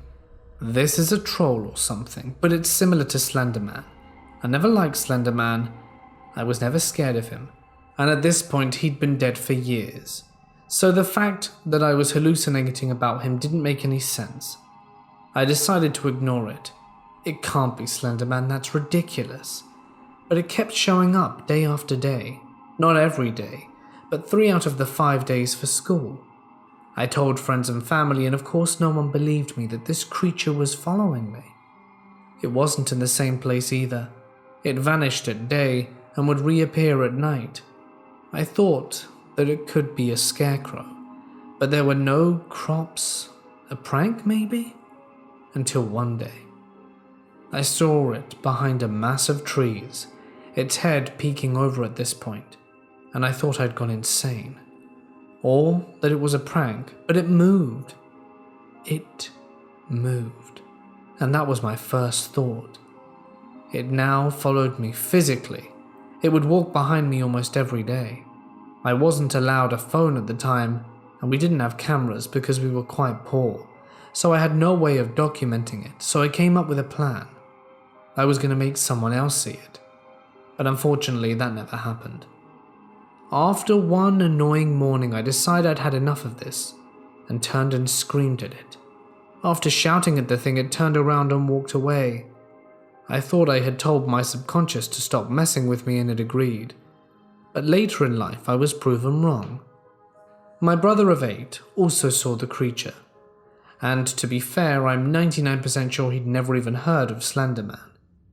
He saw it looking through his window at night, and a year ago it stalked me again. I saw it wandering through the fog on a creepy day. Even my grandparents claimed to have seen it.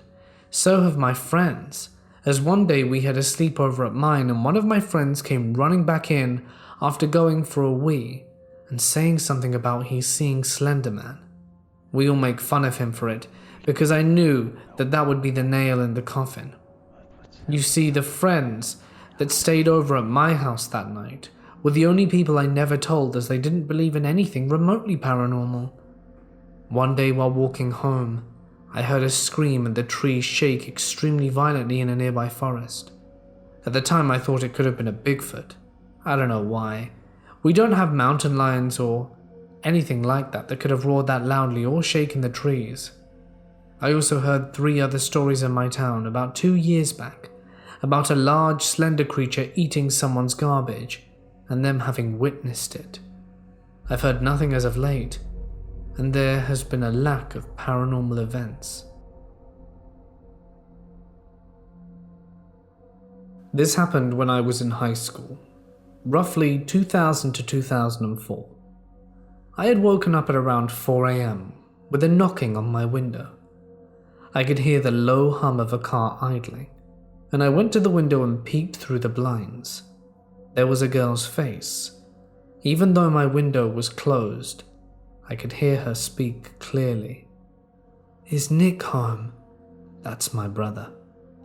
Since it was a girl asking for my brother, I instantly thought it was his girlfriend, and my brother used to come home really late at night, or early morning, depending on your perspective, and I didn't know if he was home or not, and told her I would go check. I went to my brother's room and he wasn't there.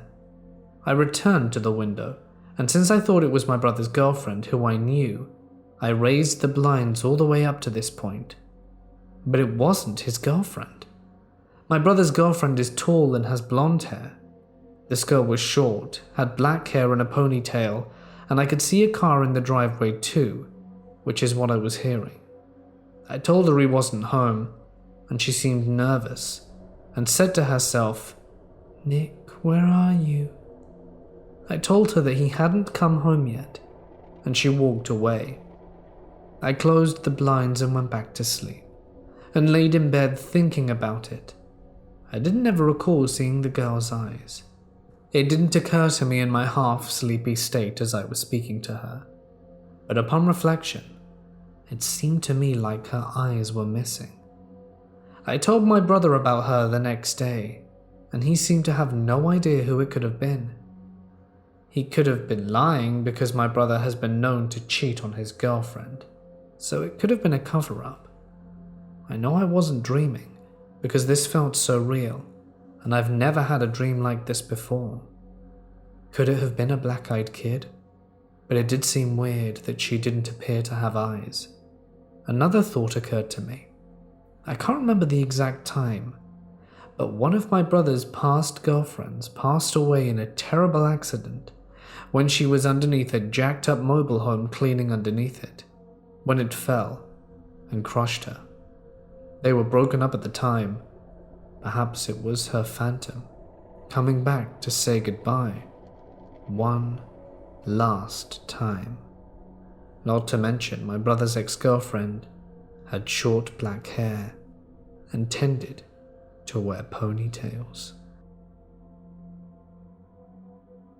Last night, I was playing video games at 1:30 in the morning when I noticed that my dog started scratching at the door to get in. They usually do that when the temperature isn't right. We live in Mexico, by the way. And I went to open the door, but when I did, they ran scared into my room. The three of them were shaking and hiding under the bed. It was so unexpected because they'd never done that, and I was really freaking out because I knew for a fact that something had scared them. We have a gym in our house, but it's in a room that isn't connected to the house itself. Even before going into the gym, I noticed something strange because the door was open, and we never leave the door open so the dogs can't get in. I also noticed that the gym light was turned off, so my first assumption was that someone was breaking into the house, but I wanted to check. When I opened the gym door, I saw something that still gives me chills.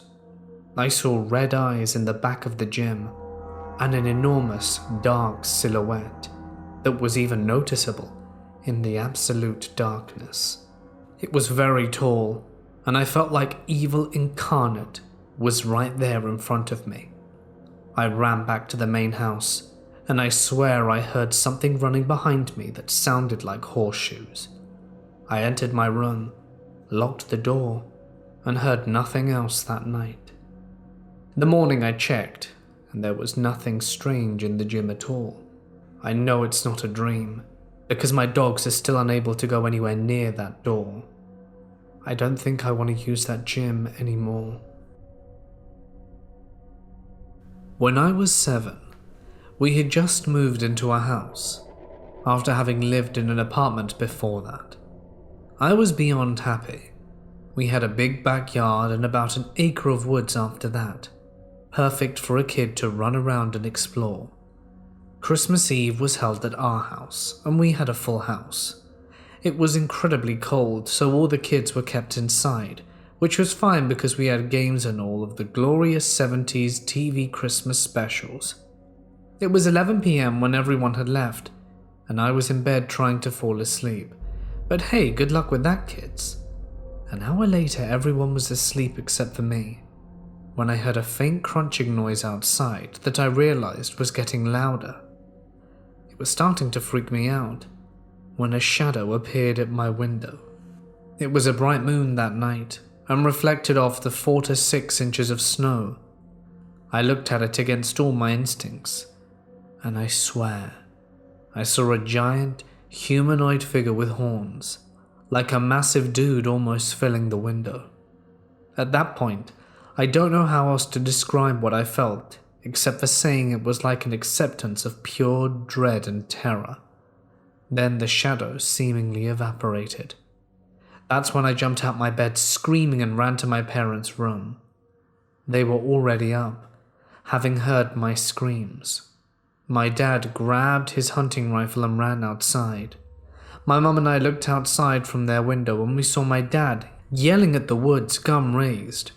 I saw a set of tracks that led right up to my bedroom window and just ended.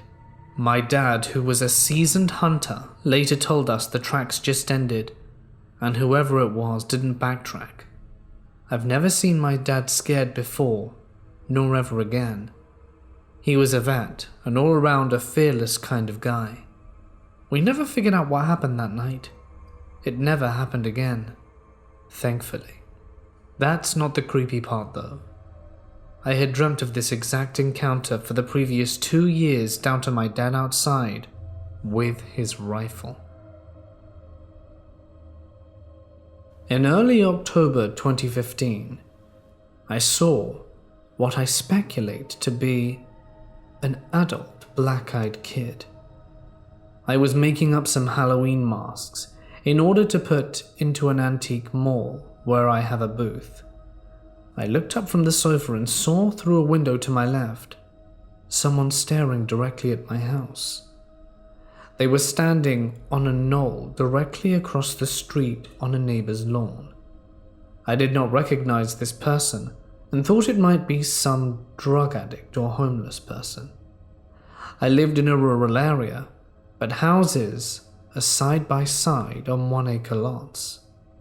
She was dressed all in black, dark hoodie, loose ill-fitting pants above ankle length, odd flip-flop sandals like slippers that had one big strap across the foot and no socks. Being in October in Connecticut, it was cold. She had one hand holding a cell phone to her ear and the other arm was held straight down like a soldier. Very thin, white hair, white skin. I watched through the top glass of my front door. This person walked across the lawn of the neighbor's house and into their driveway, then turned towards my house again. I saw the black eyes. Terrified, I ran into the kitchen from the living room and locked the door. I saw it cross the street and go into my driveway, and I watched it walk to the end of my short driveway and vanish before my eyes. It appeared and disappeared from view, like from another dimension. I was driving home 2 days ago at about 3 a.m. I was driving on a British A road which is in the middle of nowhere and surrounded by forest. Now, I pretty much know this road like the back of my hand as I've been driving it back and forth, mostly at night, for a long time. There are street lights, but they're quite dim and don't do a great deal of lighting up the road ahead. Now as a bit of background, I'm generally a calm driver. I don't know why, as I'm quite frantic in real life, but when I'm behind the wheel nothing seems to faze me at all. But the other night I'm pretty sure I nearly had a heart attack. I was driving along the road as per usual on my way back home. The only way to describe this is to say that about 150 yards ahead of my car, out of the woods, this humanoid creature bolted into the road. It was a light grey colour and hunched over on all fours, but could easily be about 8 to 9 feet tall stood upright. This thing bolted into the road at an unnatural speed and disappeared into the woods on the other side of it. Now there's 4 lanes and no central reservation, so it was a straight sprint across. I tried to rationalize this as a bird, but I knew for a fact that it wasn't. Like I said before, I'm a very calm driver, but as soon as I saw this thing, I had instantly turned freezing cold and started sweating, almost on the verge of crying. I don't know what my rationalization was, but some part of me wanted to slam on my brakes out of panic, to take a breath, but I just put my foot down and drove way too fast to get away from what I saw. I don't necessarily know if it's relevant, but I remember looking at the clock, and it was dead on 3 a.m. Apparently this is the strange hour for unexplained things going on. If anyone else has had a similar experience or knows what this hell this thing was, I would love to hear about it, because even thinking about it gives me a cold chill. I live on the edge of a forest known as Cannock Chase. A specific area of it is known as Cavern Woods, which has been documented in news for alien sightings, pigman sightings, and was the original black-eyed children sighting spot. So you could say that it's a hotbed of paranormal activity. Since moving there 4 years ago, I have been seeing some kind of entity. This thing stalks the boundaries of the woods, usually black and shadowy, with a skeletal head that resembles a deer skull with antlers, similar looking to the Mortis, which is on YouTube, a Cryptid TV show. It would seem that it has taken a shine to me, as any time I'm passing the woods, it is there stalking and watching. When I walk my dog will react to it, as sometimes it can be seen just out of the edge of the woods near the fields. Just weird, and wondered if anyone else has seen something like this. Just weird, and wondered if we have anyone who is an expert in sightings on Cannock Chase that could look into this.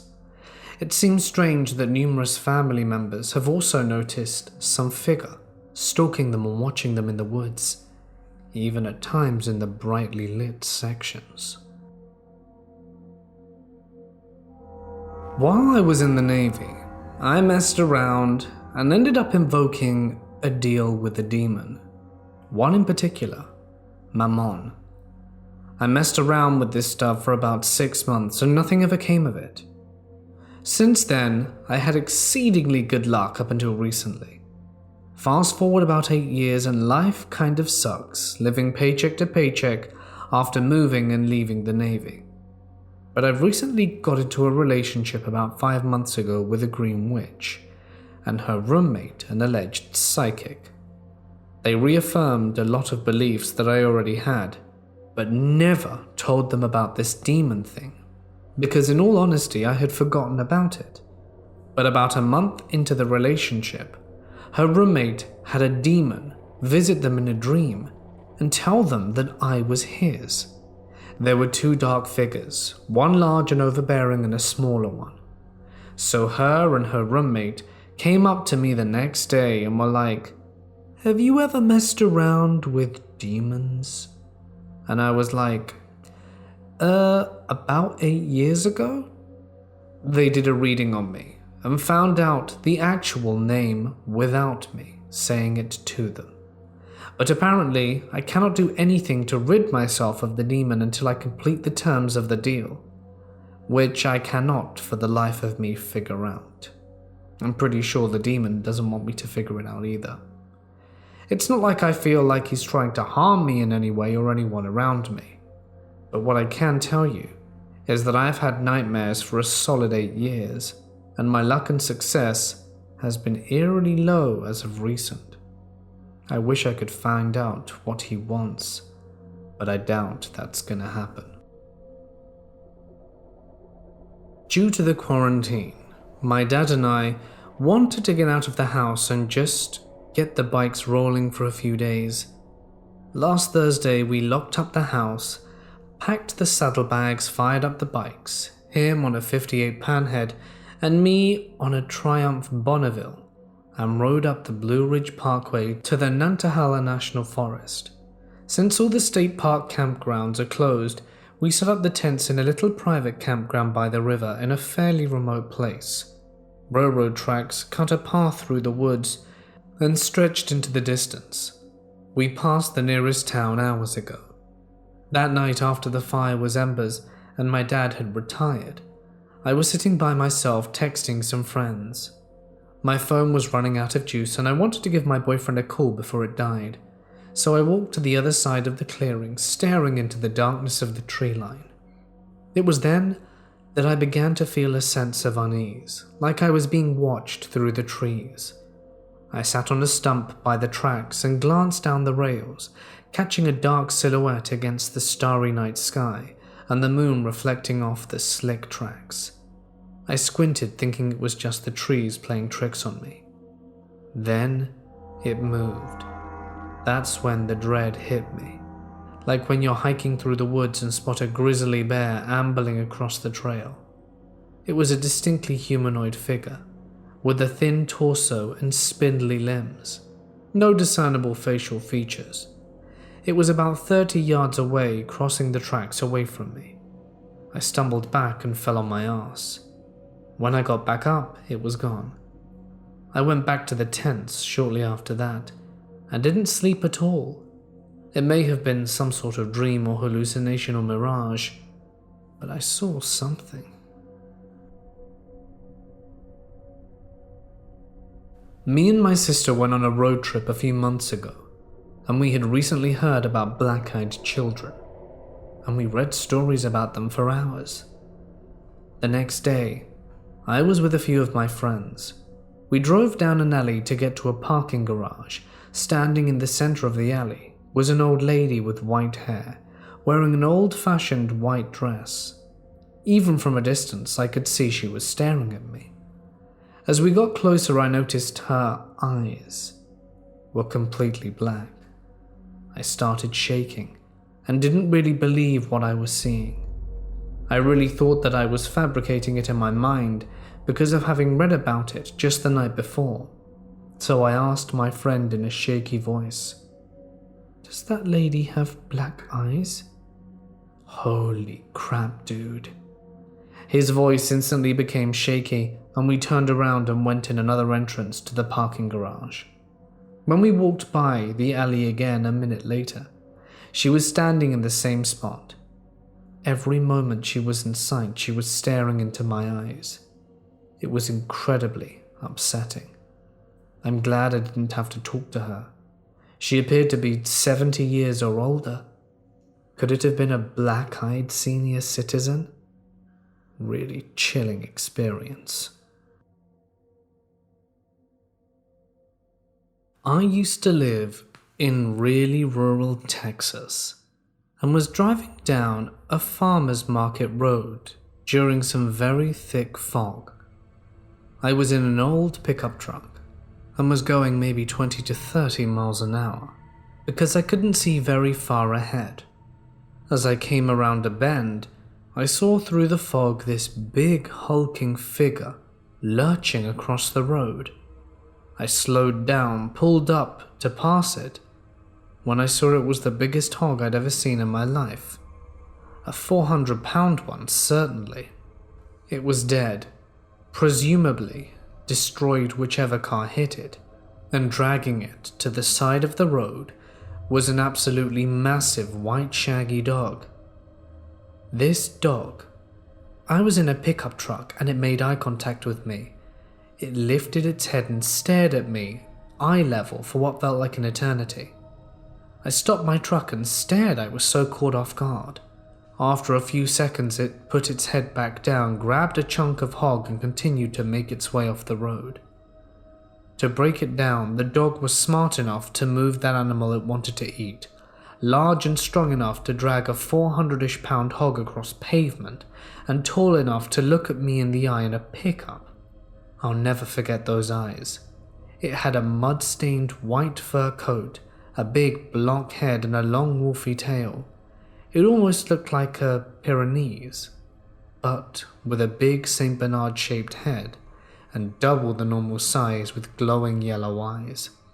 I have no idea if it was some sort of freak farm dog, a spirit or wolf or whatever, but I would never want to see it again.